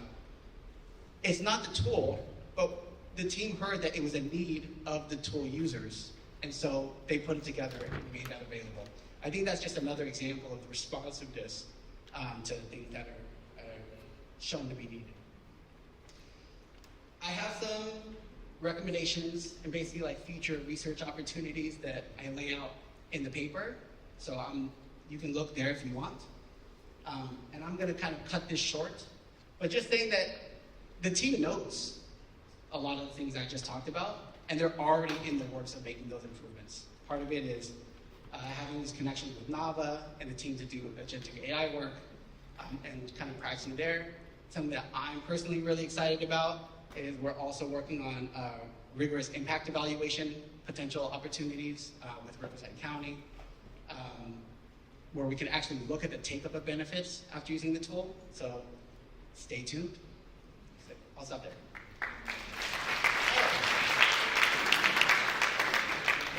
Final thing, and you can clap again after.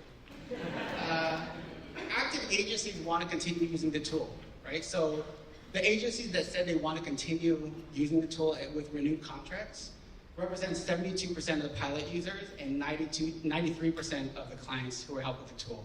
To me, that's a pretty high return on interest in staying part of the team. Yeah.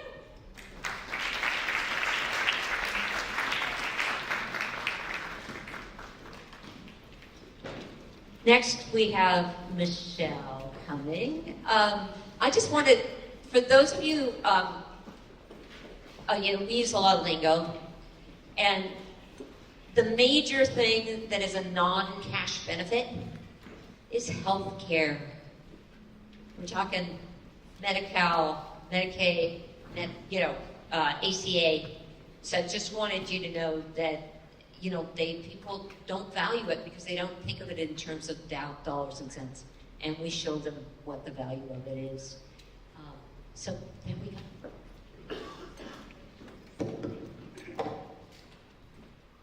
Jill. It's just wonderful to be here with everyone. Thank you, Jill and Britt, for inviting me to be a part of this exciting milestone moment. Britt, I have a giving key on right now. The word is love, which I think it was appropriate because I love and respect you all so much. Hello, everyone. My name is Michelle Roan Collins, and I am the proud colleague of Dr. Lopez and also the CEO of Lyft. We are an organization that partners with parents with young children, and we invest in them, and we call it an investment of hope, money, and love, because that's what we all need in order to thrive in our lives, but it's just so severely discounted, and we're thinking about communities that have been underinvested in, undervalued, and under-resourced. So it is a great privilege, and we are so fortunate to have been part of this incredible journey of the Benefits Navigator since the very beginning, since the early days when the pilots began years ago. And it's been truly inspiring to watch this idea grow into a powerful tool that is improving the way that families access the supports that they need. You've already heard about the impacts. I love the data as well. I love data wonk. But the reason why I love the data is to be able to show where there's areas to learn and grow. But what I love it for, it's also a symbol, right, of the values and what is close at heart to the organization. And so that's what I want to lift up. I want to lift up what makes that impact possible. And that is the team's shared commitment to human-centered design and lived experience. A shared belief that they hold with Lyft to root change in learning. In fact, they've built a culture of learning that treats users as co-creators, not just testers. They've conducted the 120 feedback sessions, right, thousands of interviews and surveys, some with Lyft's coaches and members. And one of our coaches in one of these instances, who works primarily with Spanish-speaking parents, suggested a small change in how one of the questions were worded and also the ordering of it. The team listened, they made the adjustments, and the difference was immediate in terms of the user experience. The evolution of this tool is the kind of on-the-ground feedback that we need, including families that are often shut out of the social safety net, especially those with varying immigration status. In this current political climate, that is not just innovative, that's essential. It's what Brian Stevenson meant when he talks about proximity, that in order to be able to create true change, you need to be closest to the people who are in pain, right? Closest to people who are feeling the challenges in order to be able to inform effective solutions, not self-fulfilling prophecies. This solution, the Benefits Navigator, is effective. Giving parents a clear picture of their benefits, their tax credits, helping them shore up gaps and even forecast changes as they move towards upward mobility, helps them to really hold that seat as a CEO of their families. We kick around the word empowerment a lot in this field, and beyond the jargon, this is really what true empowerment looks like. The next version of the Benefits Navigator 3.0 takes everything that they have learned and makes it scalable nationwide, so soon families across the country will have access. Together, we're not just improving tech, but we are reimagining how families can move toward hope, money, and love, and with these tools at the center. So now I am so honored to introduce some of the brilliant minds behind the creation of Benefits Navigator 3.0, Karen Van Kirk and Paul Hunsberger.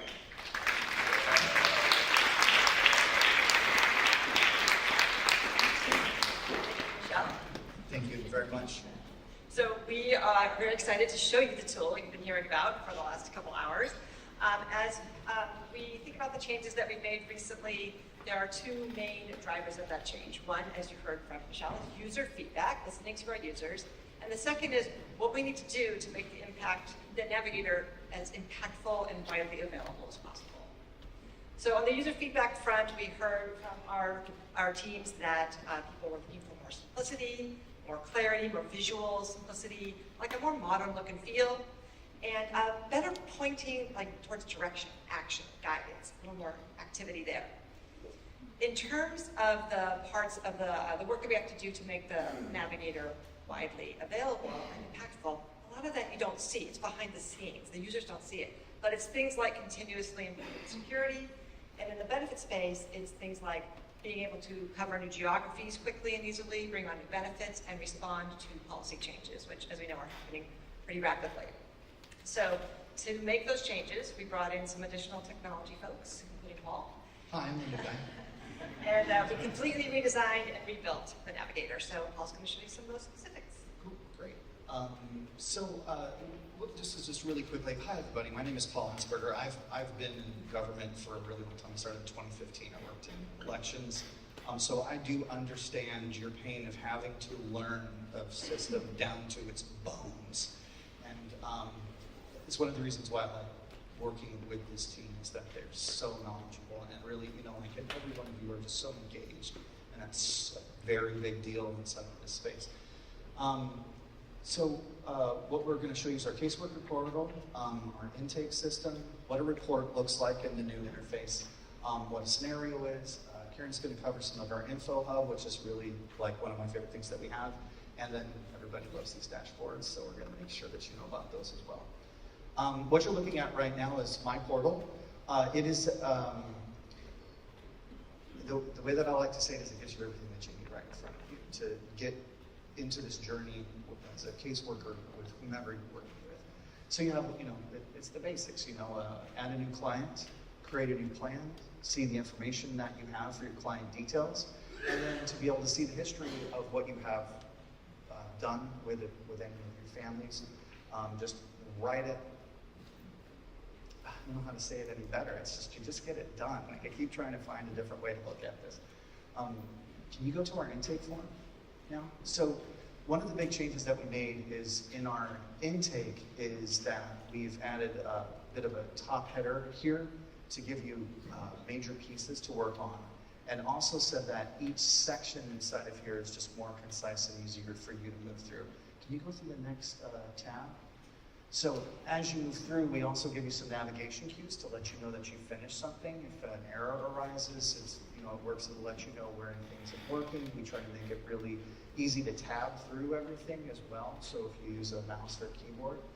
And then by the time you get through, what you'll do is you see these lovely little 3 check boxes. And then we'll show you a review of what you're doing. So say, for example, in this household, you mistakenly put, your child is 4 and you meant 14. So you can see everything that you've done to get back to where you want to go through. And we're continuously enhancing this. This is sort of like 3.0 to get us to 3.1 to 3.2. And that's how Jill likes to say it. So when you're finished with this, and you're going through the intake, this is where really the rubber hits the road. Is the correct terminology for this. But what we do is we'll show you a summary with real values, with real monetary values that you're looking at. We break everything up now into these little panels that will let you know the larger number, what it breaks down to, your final totals, and then as you keep going through and down, we give you more information about what each potential benefit is, their particular numbers, and everything rolls up together, and then still even more information to get you to start your plan. And that's what we want you to do. We want you to start your plan. We want you to take action. And so we get into applying now, applying later, and then everything links out to Info Hub or to the live site, so you're just not having to walk around trying to figure out, the endless amount of tabs. I have a lot of tabs open right now, but you don't hate them. Can we go to, so that was like, the beginning of the journey, and I really wanted to make that as quickly as possible so that you can understand that, as a caseworker, You can move through this form so quickly. You can be done in a couple of minutes.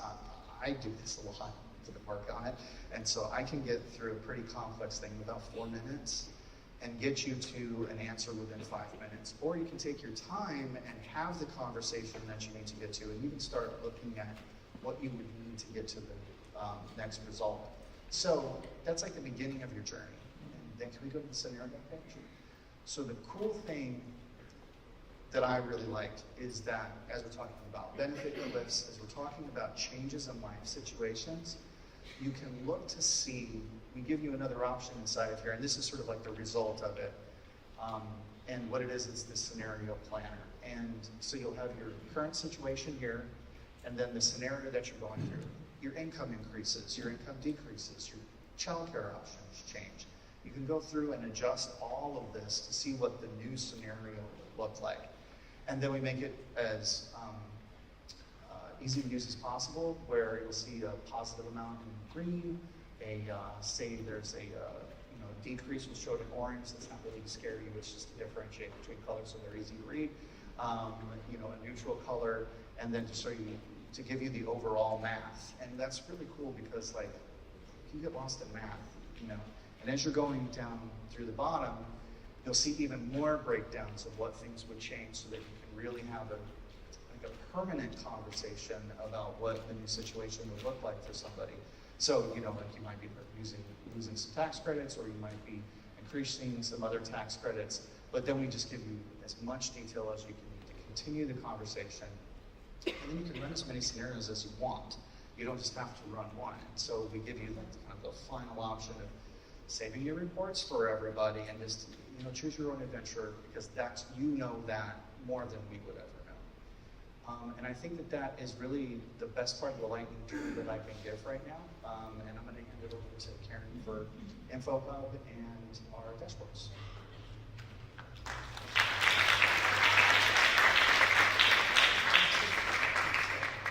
So you heard some of the caseworkers talk about how this tool helps them learn about the benefits and work with their clients and educate their clients.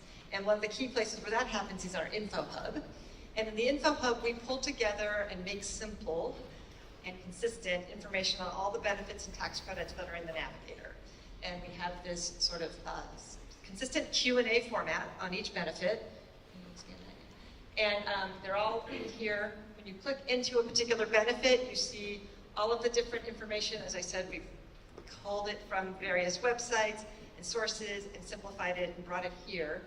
And it's everything from what is the benefit, how do I qualify for it, and then some really practical stuff like what do I need to do when I go to apply for it, how do I keep my benefit, which we know is going to get more complicated as HR1 rolls out over the coming years. There are going to be additional recertification requirements, so we're going to be able to keep all this here in one place, and we're searching around forever on the web to find that. We also have, Paul mentioned some work we're doing with the BILA network. We have some deeper information that's very specific to immigrant situations that's here, as well as for veterans and a little bit of Tax 101. So that's our Info Hub. Something new that we've done with our data dashboards, which you heard Herman and a few other people talk about, is we've brought them into the product. So you can now access them here securely if you have the right permissions from your agency. And we've got a series of dashboards that show both the impact, the benefits and tax credits that have been identified, and how you can see how that changes over time, as well as operational reports, like how the caseworkers are using the tool and what benefits specific clients are eligible for. And so we're going to just show you this one slide, our dashboard. We call it our donut slide. This is the green section here shows that in this particular case, 65% of the clients were eligible for at least one additional benefit that they're not currently receiving. There's a little drill down. You can analyze what's going on with that group. You can even go all the way down to the caseworker or case number level and see, for example, who's eligible for CalFresh or the Earned Income Tax Credit and organize an outreach or education event, something like that. Beyond the dashboards, we're about to add a couple new pages. One is news, which is going to carry policy updates, software release notes, what's coming new, things to help the caseworkers do the job, again, all in one place. And also a learning library, which will have training resources, link out to some digital modules and things like that. So that's some of the changes we've done recently, some of what's coming soon. We are super excited to share it with you and really want to thank everyone in the room and beyond that helped get us here.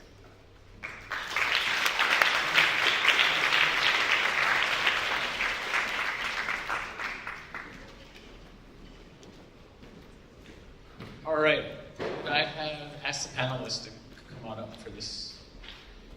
And I'm standing between us and an amazing panel, so I'm not going to go on too long. All right, I'm Stephen Rockwell, newly minted Chief Innovation Officer. And we've talked a lot about the opportunities and challenges in this space today. And we want to focus some of our innovation energies towards that. And really, I came here because Amplifi is doing some of the leading work in the country in partnership with Nava and some of the other folks up here on AI and agentic AI. And that's not an understatement. I'm pretty well versed about what's happening around the country. Really is the leading work in trying to figure out how do we use AI for good. So that's one of the main opportunities that the Innovation Lab is going to take on. You all can't read that from this far away, but there's a cool little AI video in this. Let's go to the next one. We have some projects that you're going to see in just a second. In fact, Genevieve is going to help us do a demo of both the super quick demo of the caseworker chatbot and our first run at an agent. And I think what you're going to see in both of these tools is trusted information and using the AI to build trust, because we heard earlier that I'm not so sure about this AI thing, and that we want to make sure that the human is still in charge, is still running. And so you're going to see that in both of these in just a second. But also to say that, you heard that there are new challenges in the policy environment. We're helping and we're having discussions with larger organizations, state governments, local governments to let folks know how we can be helpful. We're looking at things like one-door approaches to simplifying that multi-benefit journey. We're also thinking about how do we get beyond benefits? How do we, as you heard at the very beginning, in its founding, how do we get beyond benefit cliffs, right? Part of that is what's next in the economic mobility journey, and how do we support beyond benefits access that journey? And so we're going to hear about all that in just a minute. Genevieve, could you help me, though, quickly talk through the two demos that we're looking at? Yeah, I'm happy to. So, hi everyone, my name is Genevieve Godet. I'm Director of Nava Labs at Nava Public Benefit Corporation. So Nava is a digital services consultancy that works with government agencies to improve their digital services. We got our start with the rescue of healthcare.gov, and since then I've spent the last decade working with federal, state, and local agencies to modernize safety net systems, make sure they're running, and in some cases even build them from scratch. And then a few years ago, we started Nava Labs, which takes all of that expertise and applies it to mostly philanthropically funded projects where we get to partner with organizations like Amplifi and nonprofits, think tanks, and universities to look at what are the emerging technologies, tools, practices we can use to transform the safety net and to help both the frontline workers and the people who are going to use them. So the demo video we have, which we can press play on, is an AI chatbot that is taking trusted sources of information and providing just-in-time policy insight for caseworkers as they have questions, as they're serving their clients. They get the chatbot, if you can see, provides both a plain language answer to the caseworker's question as well as a source, right? We want to know, where did that information come from? Is that the correct source? So they can quickly vet this is trusted information, learn more, and just continue serving their clients. I think, are we going on to the next video? Oh, sorry, I can't see the video, so folks will have to help me along here. Okay, So that was our first pilot with Imagine LA, with Amplifi earlier this year. And now we're moving toward kicking off a pilot with Sharna in Riverside County to look at if there's a responsible agentic application that can help us fill out forms. So in our, we can go ahead and press play. In our initial research, we found that caseworkers just in Riverside County could some days spend up to 70% of their time filling out forms. And what this agent does is it takes information that was collected during that intake process. It begins to fill out a form. So what you're seeing here is it's filling out a WIC form. It's taking the information that the caseworker and the client are going through together, and it's beginning to put information into the form so that as there's a natural moment in their conversation or at the end of their conversation, they can look at that form together and say, that looks good, let's send it off, let's get you enrolled in WIC. What is cool about the technology that we have these days is, so up on the left, we have the computer telling us exactly what it's reasoning through, right? Why is it putting certain information in? Why is it choosing a specific WIC clinic, for instance, based on zip code? And then at the end, the caseworker can take over, do any CAPTCHAs or things that we really don't want robots to do. We don't want robots filling out CAPTCHAs on our behalf or hitting submit. And if it looks good, we can go ahead and get somebody enrolled in WIC. Thank you. Good. What you're seeing is version 1, right? We're at the very beginning of this journey and learning quite a bit. Let me, so Jennifer, you had a chance to introduce yourselves. Let me ask the rest of the panel, who we haven't met yet, to introduce yourself, a little bit about your organization, and why are you partnering with Amplifi? Go ahead, John. I'm Sharna Whitby. I'm the Assistant Director for First 5 Riverside County. We're a county department that is the prevention arm of the County for Children and Families. We operate our county's family resource centers throughout the county, which goes all the way to the Arizona border in Blythe. It makes me really happy that Imagine LA is no longer and Amplifi is here so that we can cover that space. And we also have a network of FRC network specialists embedded in CBOs throughout the county that we operate, as well as the home visiting system, which brings 5 different funding streams into one program, so we're reaching families pretty far. And in our work with family resource centers, majority of our work is applications, helping families, assisting them in applications and identifying need, which takes quite a bit of time. So when I met Jill last year, around this time, and she introduced me to the Benefit Navigator, I could have jumped through the screen and hugged her. What's bringing us to the table really is figuring out how to move from assessing and labeling need as a county government to the assessment of presumptive support. And we're in that transition now. We're one of the newer users, but have been really moving through our intake process in our FRCs. Hi, I'm Martine Singer. I'm the president and CEO of Children's Institute here in Los Angeles. We are a large human services agency serving about 30,000 people a year through early education, early Head Start, various visiting programs, a lot of mental health programs, including intensive programs serving kids in the foster care system, and a number of other various and sundry alphabet soup of programs. Project Fatherhood being one of the ones we're known for, which is not an acronym. We were part of the pilot. I don't know if you want me to get into that. We're one of the 60, I guess, organizations that are part of the pilot. Jill and I go way back, way back. I won't say how far back, but we have been thought partners for many years. I also was a financial coach in the Imagine LA world for a same situation. So at any rate, I have been really fascinated with this, really engaged, and we're really there for the long haul. I mean, when you look across all the different things that we do, care coordination is the common denominator for everything. In our intensive mental health programs, in Project Fatherhood, in some cases it is the program like Enhanced Care Management, which is a new benefit under AIM, under Medi-Cal.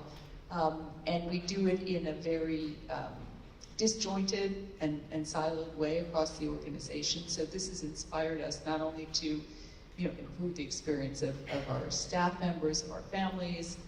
In our little pilot alone, we identified like $240,000 of benefits for 33 families. So small scale, but very inspiring results. But also to really centralize our whole intake process and have a consistent way that we are introducing families, not only to CII, but to the opportunities that are available to them immediately. So we're really excited to be partners. Thanks so much for that. Genevieve, by the way, Genevieve really was the person who got this caseworker chatbot like up off the ground. We sort of came up, we were ideating at a conference, and then Genevieve literally went out and like talked to the funders and Gates Foundation, Google, and got the resources necessary to pull this thing off, right, and get it to this point. You could have gone anywhere for a pilot, you could have gone anywhere for the agent stuff. Why Amplify? The partner organizations that we were able to connect to. I've worked in safety net services for a long time, and it's been my experience that the innovation happens on the ground. The innovation happens in county field offices. The innovation happens, at the desk of a caseworker in a brick and mortar nonprofit where people are coming to seek help, because that's where the creativity is. That's where the frontline staff are just making it work. And that's where I want to bring these smart, Silicon Valley tech level experts to okay, focus on that, focus on this problem, put all your efforts there. And Jill, I think, really saw that vision and was just excited to do these more, I don't want to say experimental because it sounds dangerous, but these pilots and to look at what are ways we can do this in a completely different way. And so that was what was really exciting and compelling about this partnership, and I think will continue to be. Thanks, Genevieve.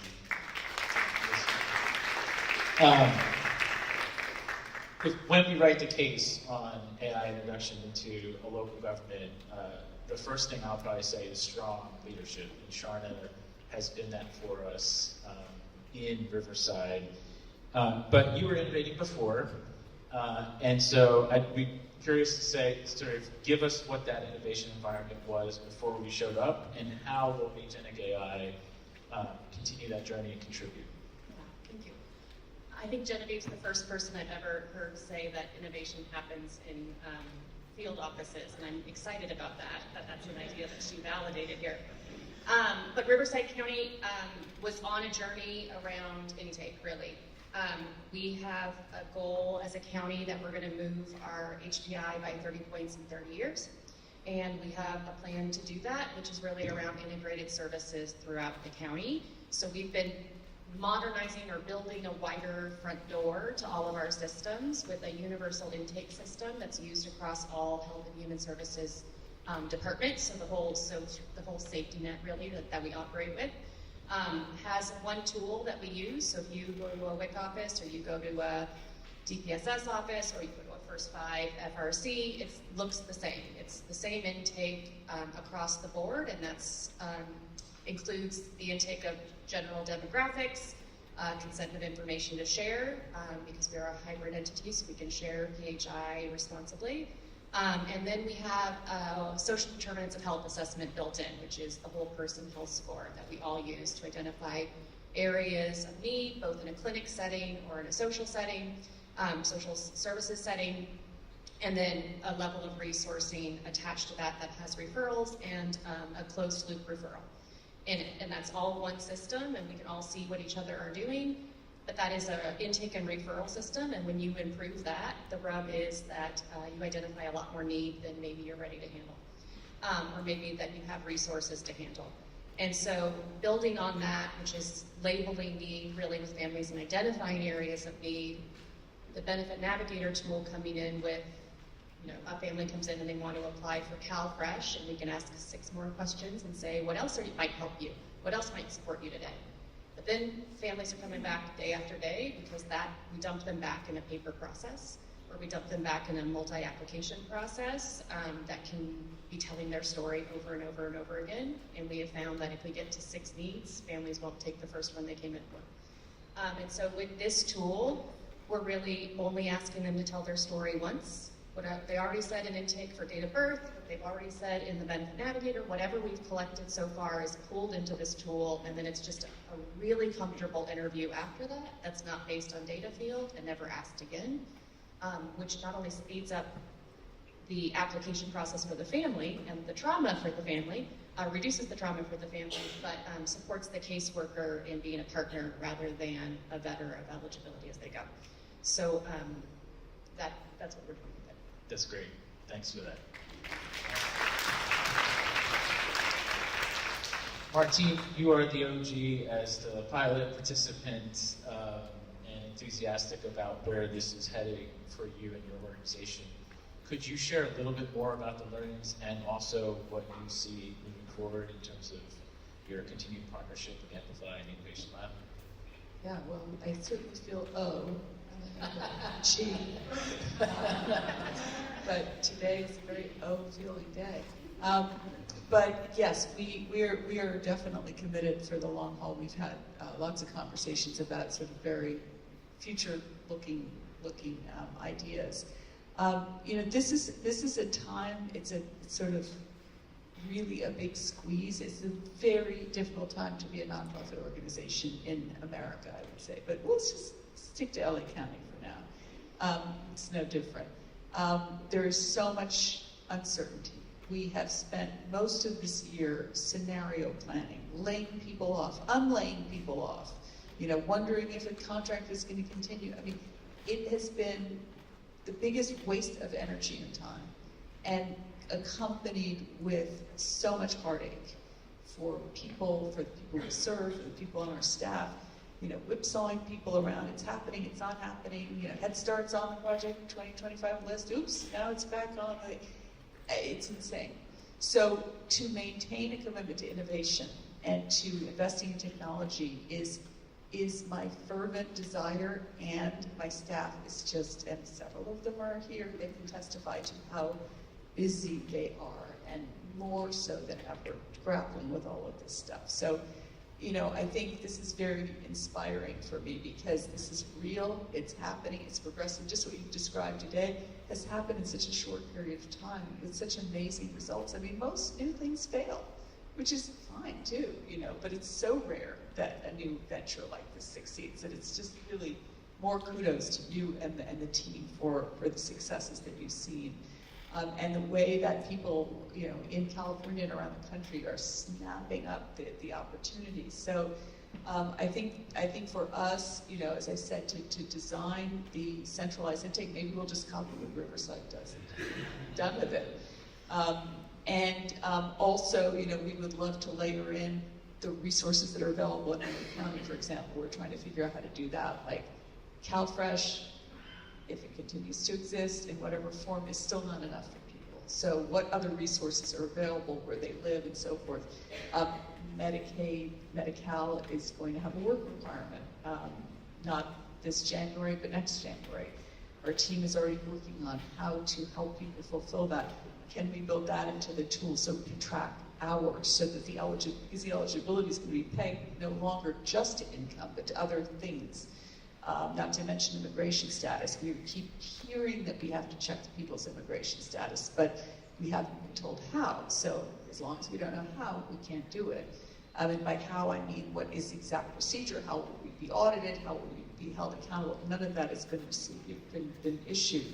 So as those kinds of things come through, I imagine you guys are going to be scrambling on the back end to keep up with it, and we're scrambling, on the front end to make sense of it. And those are some of the things we'd like to see, just, baby steps for this year, not to mention eligibility for the programs inside our agency, which, take caseworkers talking about public benefits, it's just as complicated inside as it is outside. You have to be standing on one leg with, 3 heads to get into this program and whatever.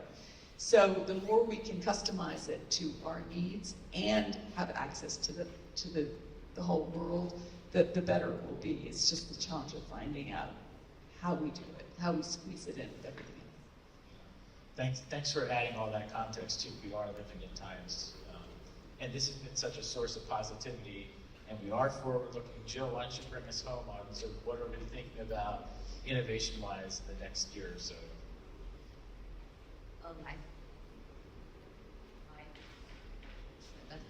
My favorite topic. Thanks. First, I want to say that we are leaning in to HR1, to OBBBA. You saw a glimpse of the hub.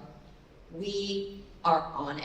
Karen knows more than probably all of you combined in the room now, because we actually have already the format and the ability to update things very quickly, both in terms of the actual information about it, the written, putting it also in video form. We're structured to be responsive. We're the right tool. And our incredible partner, Policy Engine, who runs our API. Max, you're in the room, I think, somewhere. There we are.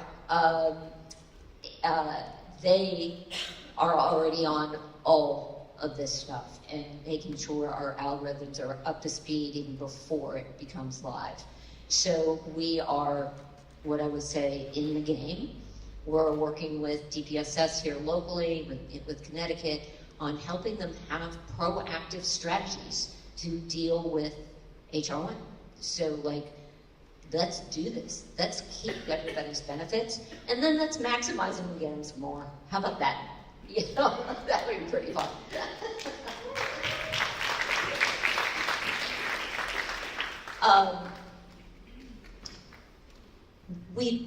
I'd like to call us barrier busters. How about that?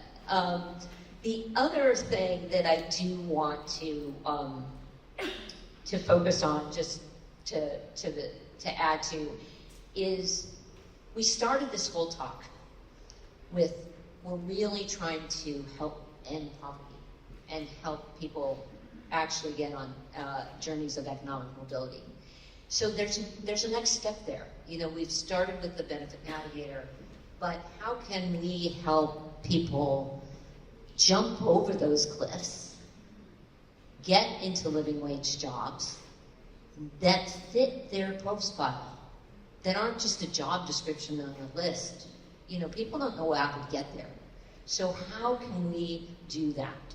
And we're already thinking about it. We've got funders, we're talking about it. We want to help people go all the way on the journey. All the way. So, all in with that. All right, sounds great. Thanks, everybody.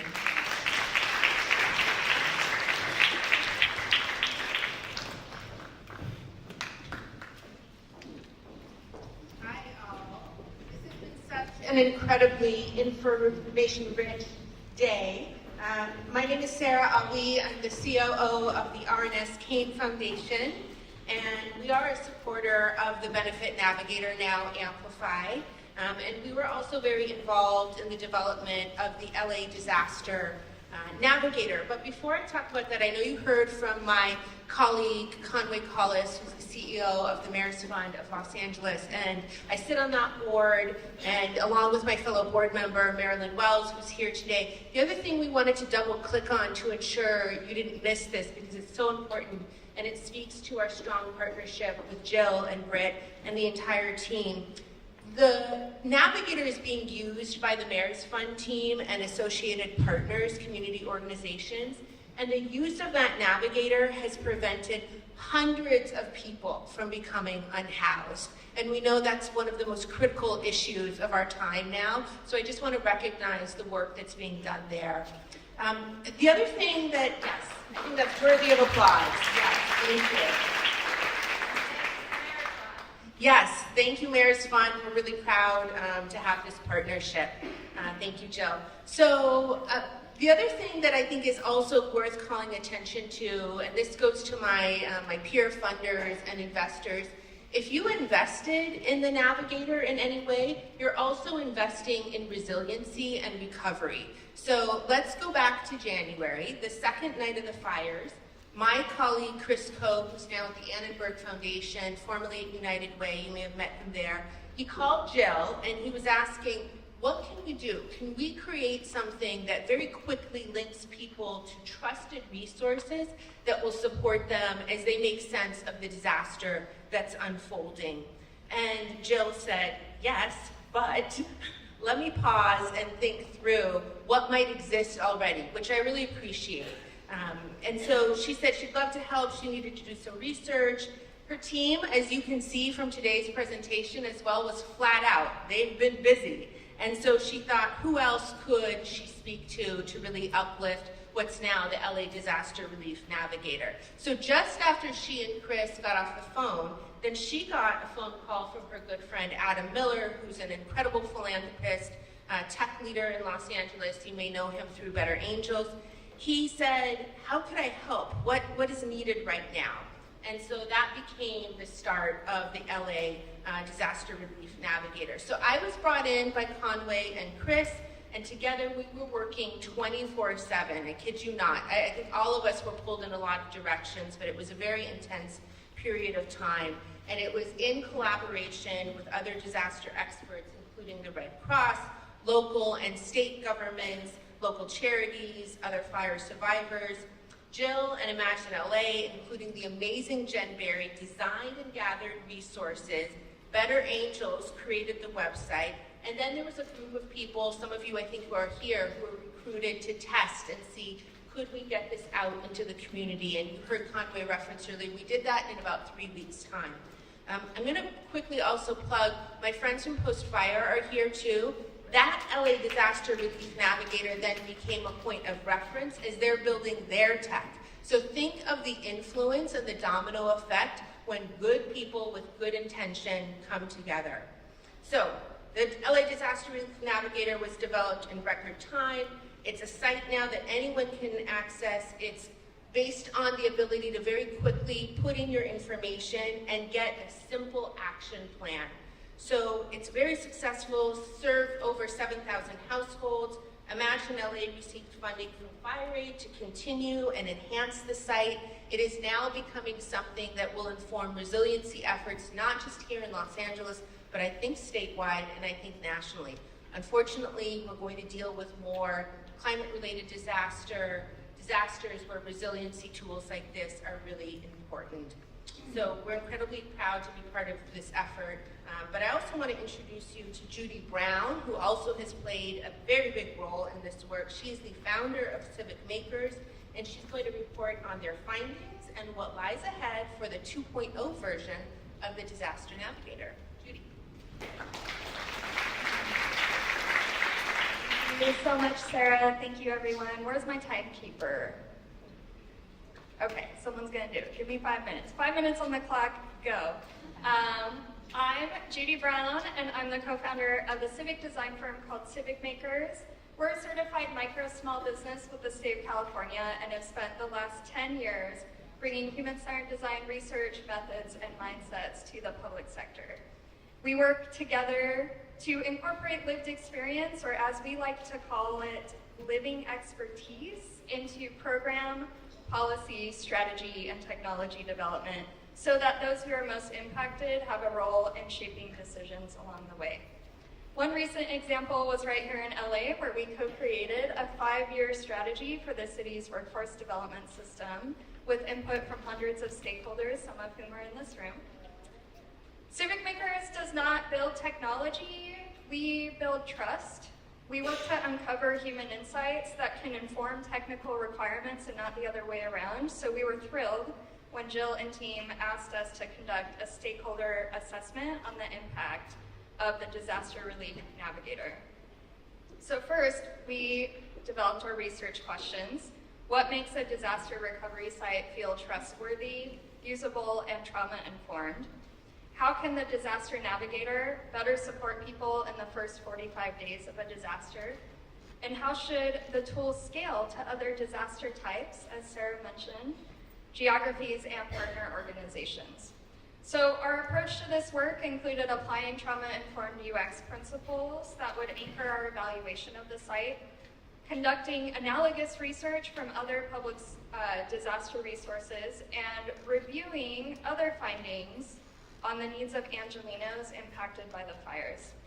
We also conducted interviews with local and national groups that respond to disasters or were impacted by the LA fires, several people being survivors themselves. American Red Cross, post-fire, Department of Angels, California Office of Data and Innovation, After the Fire, and Pacific Palisades Presbyterian. That's a lot of P's. You'll see here that some of our findings detailed why a tool like the Disaster Navigator is important for survivors, helping to move from overwhelm to clarity, even amid ongoing uncertainty, from scattered and confusing resources to one trusted hub, and being able to provide up-to-date resources to face new challenges at different points in the recovery process. So as you can see here, we have some phases of the recovery process, and I do want to read a few quotes from some of the users that we interviewed.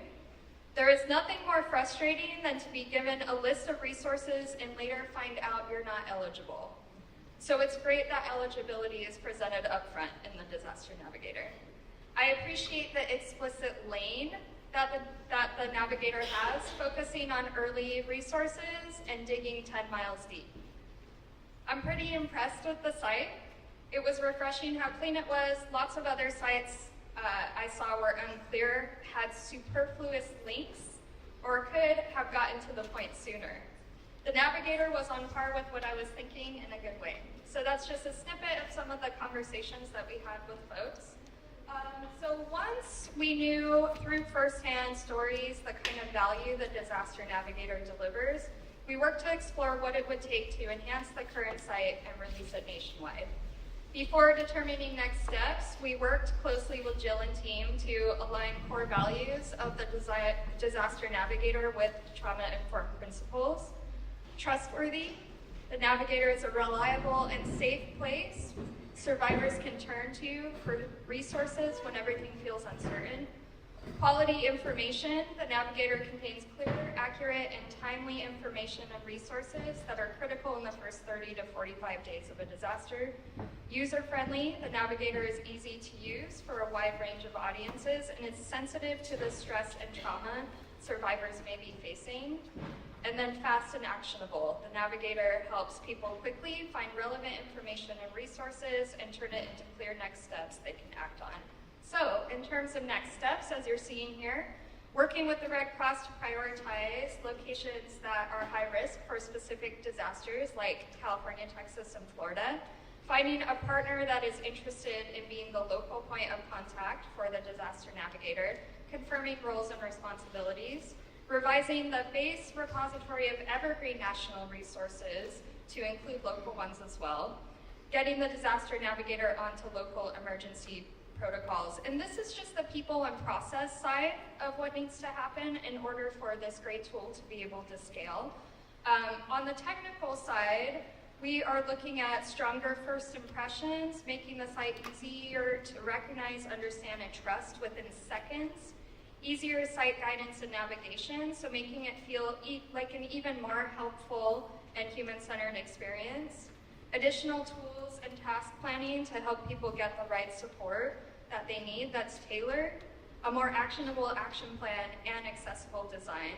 And then continue to define the product and service. So as we heard, Jill and team are very committed to iteration, continuous improvement. And so these are just some of both the technical and people and policy improvements that can help enhance an already great tool. I want to thank Jill and team so much. Jen, Barry, don't know where you are, but thank you. And Britt is right there. And really appreciate being able to anchor these insights around what people impacted by disaster need at every step in the recovery process. Thank you.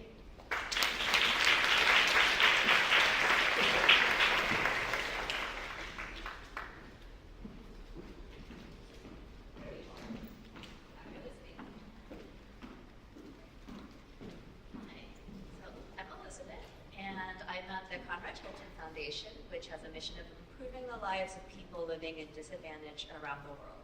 Specifically, I lead the Opportunity Youth Initiative, and our work moves young people, their families, and their communities into economic fairness and well-being. And so why have we invested in Amplifi? Why do we care about social safety nets, right? I think that our benefits, the benefit system that America has created, is really the foundation of that economic well-being for communities. However, our safety net is no longer a net, right? The holes just keep getting bigger, and the problem with nets is that they can catch people, they can save people, but they can also entangle people, right? Like they can trap people in generational poverty. And I think that that has been an issue for a really long time. I've been in this space forever, and when I talk to my organizations, when I talk to workforce providers, they name benefit cliffs as one of the main issues that they have in moving people into that economic mobility, into security, into fairness. But I had dinner with a friend from Singapore recently, and we were kind of talking about public benefits, we were talking about social safety nets, and he said something that just struck me as so important. He was telling me that Singapore does not have a social safety net. What they have is a trampoline. And I was like, well, tell me more, like what is this about? And he was like, a trampoline, it not only catches you, right? But it bounces you back up. And so I was just so incredibly struck by that. Like, not only do they have this system that catches you, its entire goal is to bounce you back up into prosperity, into mobility. And what Amplifi does, what the Benefits Navigator does, is the closest thing that I have seen to creating that trampoline for young people, for workers, for all of the people in this community. And so I've been so excited to hear all of the things that have happened, that are happening here today. So I've heard like 3 main things. There are many, many other little things, but I think one of the beauties of this tool is that it's actually used. We've heard so many cases today of how this tool is used, who is using it, who is benefiting from it, and I think every other tool that we've seen developed is just static. It doesn't change. This is something that is constantly changing and evolving to meet the current moment. So that's the first thing. I think the second thing is that it is maybe making me rethink my deep distrust of AI, which is very, very wide and deep. The person who said that robots are maybe something to be feared, fully believe you, but maybe this might change my mind.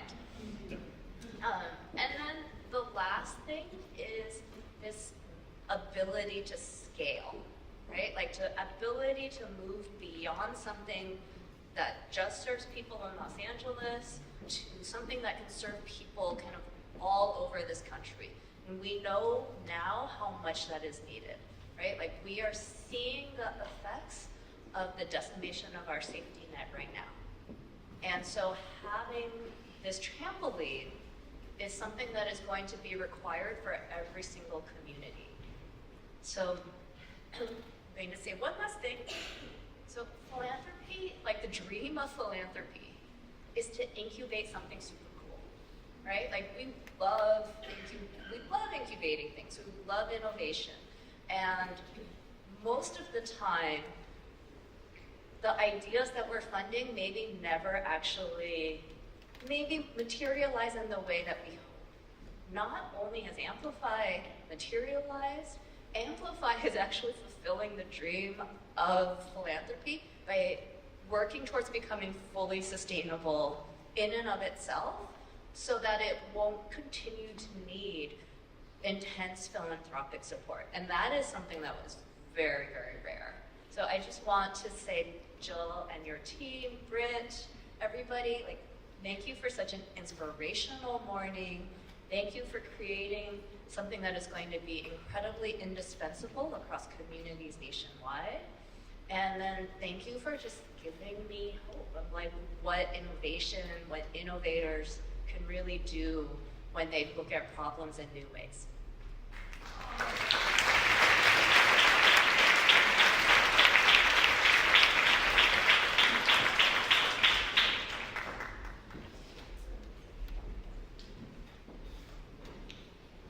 Wow, I'm kind of weepy.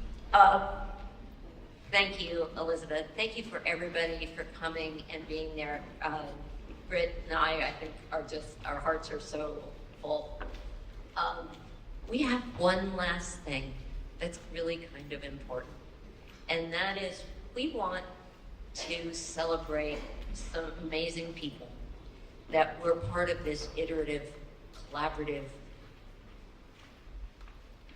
wonderful thing that started in 2006. And now here we are in 2025, and the journey in some ways just started. So I'd like to welcome, where are you? Maka and Alejandro. Oh, George and Leilani first. Leilani first, come up, George.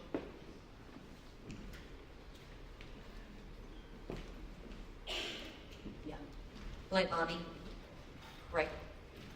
And just before we all end up rushing out the door, can everybody that's on the Amplify team raise your hand right now?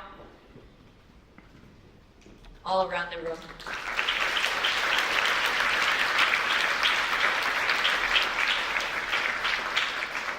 You are such blessings.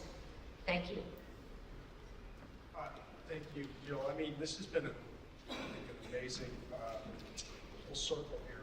And thank you, Elizabeth, for your remarks. It was wonderful to see your foundation invest in us. And it is unique to see that innovation take root, and I'm pretty excited about what the future holds. But the inspiration for this, you know, I gave you that walk. That's what happened. You know, Leilani was at the heart of embracing and helping us, having experienced it, but to walk alongside us to help us help everyone else. So we want to give this word to you for being so important and instrumental in what we're doing. So here you go.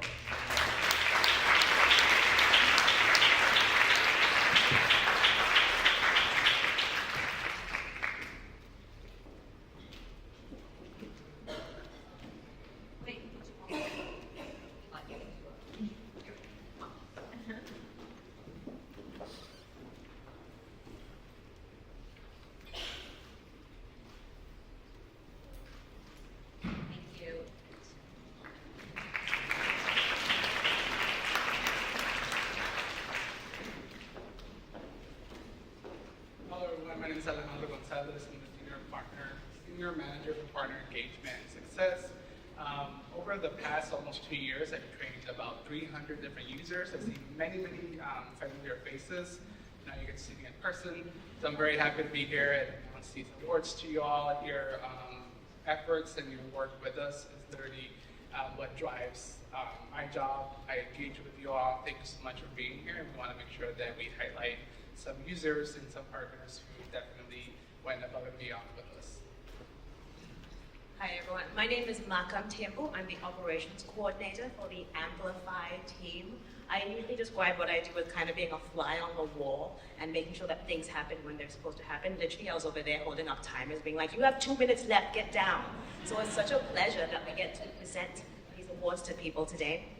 And just so we know how this is all gonna go, when we read out the person's name, we'd like you all to not clap until the end. So when I read out your name, please stand and come up here up front so that everyone can see how amazing you are. We'll clap at the end. If you feel in your hearts and spirits when someone's name is said, you're like, no, I love that person, I need to emote. Snaps are always welcome. All right, so let's go ahead and get started. So for the Benefit Navigator Champion Awards, we'd like to present them to Edith Verduzco from the Children's Law Center, Tanea Clark from Unite LA. Come on, where are you? Come on up. Yeah, that's right, right.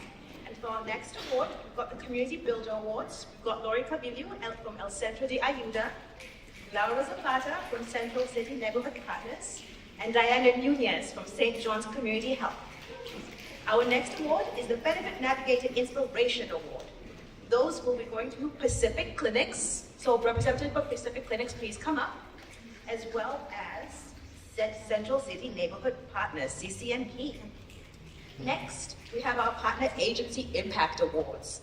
And those will be going to St. John's Community Health, the Salvation Army, as well as Homeboy Industries. And lastly, we have the Partner Agency Trailblazer Awards, which will be going to Housing Works, Long Beach City College, LIFT, First 5 Riverside County Children and Families Commission, as well as the Children's Institute, Inc. And now, please, let's give them all a round of applause.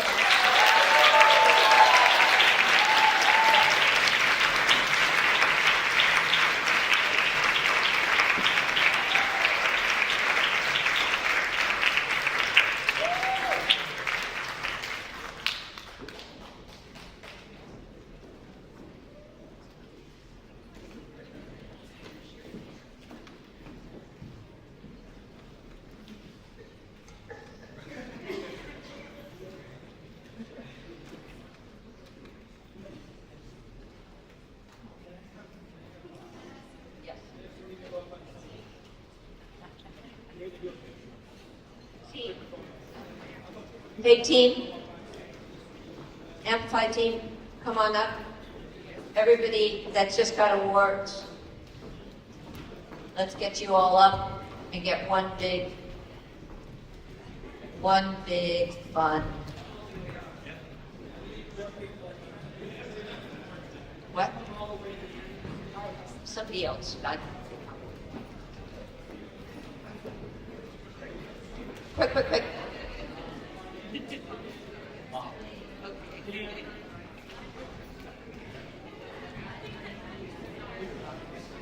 And we'll come over here, right? Better image, I guess.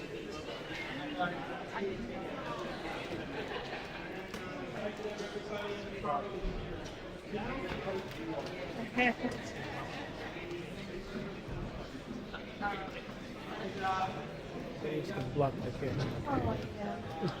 So he's gonna block it.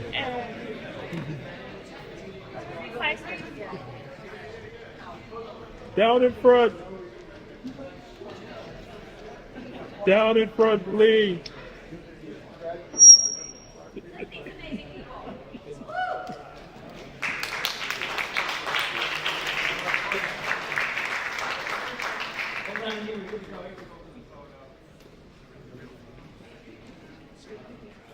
They really love it.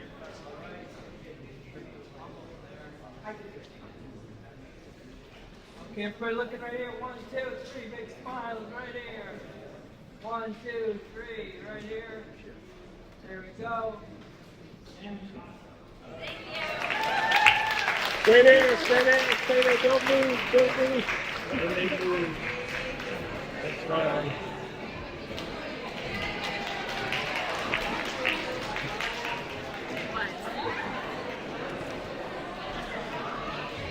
And last but not least, go back one, please. We have some other special recognition, our civic innovators.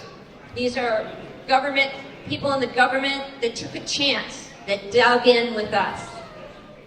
Abby Marquez, Veronica's here for her, Cherie, Tardoff, Lisa Salazar, Maggie Willis, our force multipliers. These are the people that leaned in with funding and with chutzpah and everything else. Conway Collis, Mayor Fund of Los Angeles, Greg Erickson, Annenberg Foundation, Hilton Foundation, Kane Foundation, May and Stanley Smith Trust, Carl Roberta Deutsch Foundation, and FireAid. The amplifiers, these are people that are volunteers that if they hadn't volunteered, we wouldn't be standing here today. David Towsett, Max Guinness. Well, Max, you're not a volunteer. We pay you. Anyway, you're amazing. Peter Marks, Soledad, Genevieve, David Griffins, Better Angels, Adam Miller and Evan Light-Rake, Andy Goodman, our amazing board chair, George Phillips, Lindsay Dunn, these are all board members or board members. Lindsay Dunn, Troy Brown, Carolyn Goldsweig, Dana Kiesel, Scott Sale. Thank you. Your awards over here. Please come pick them up. Thanks all for coming. Have a great rest of your day.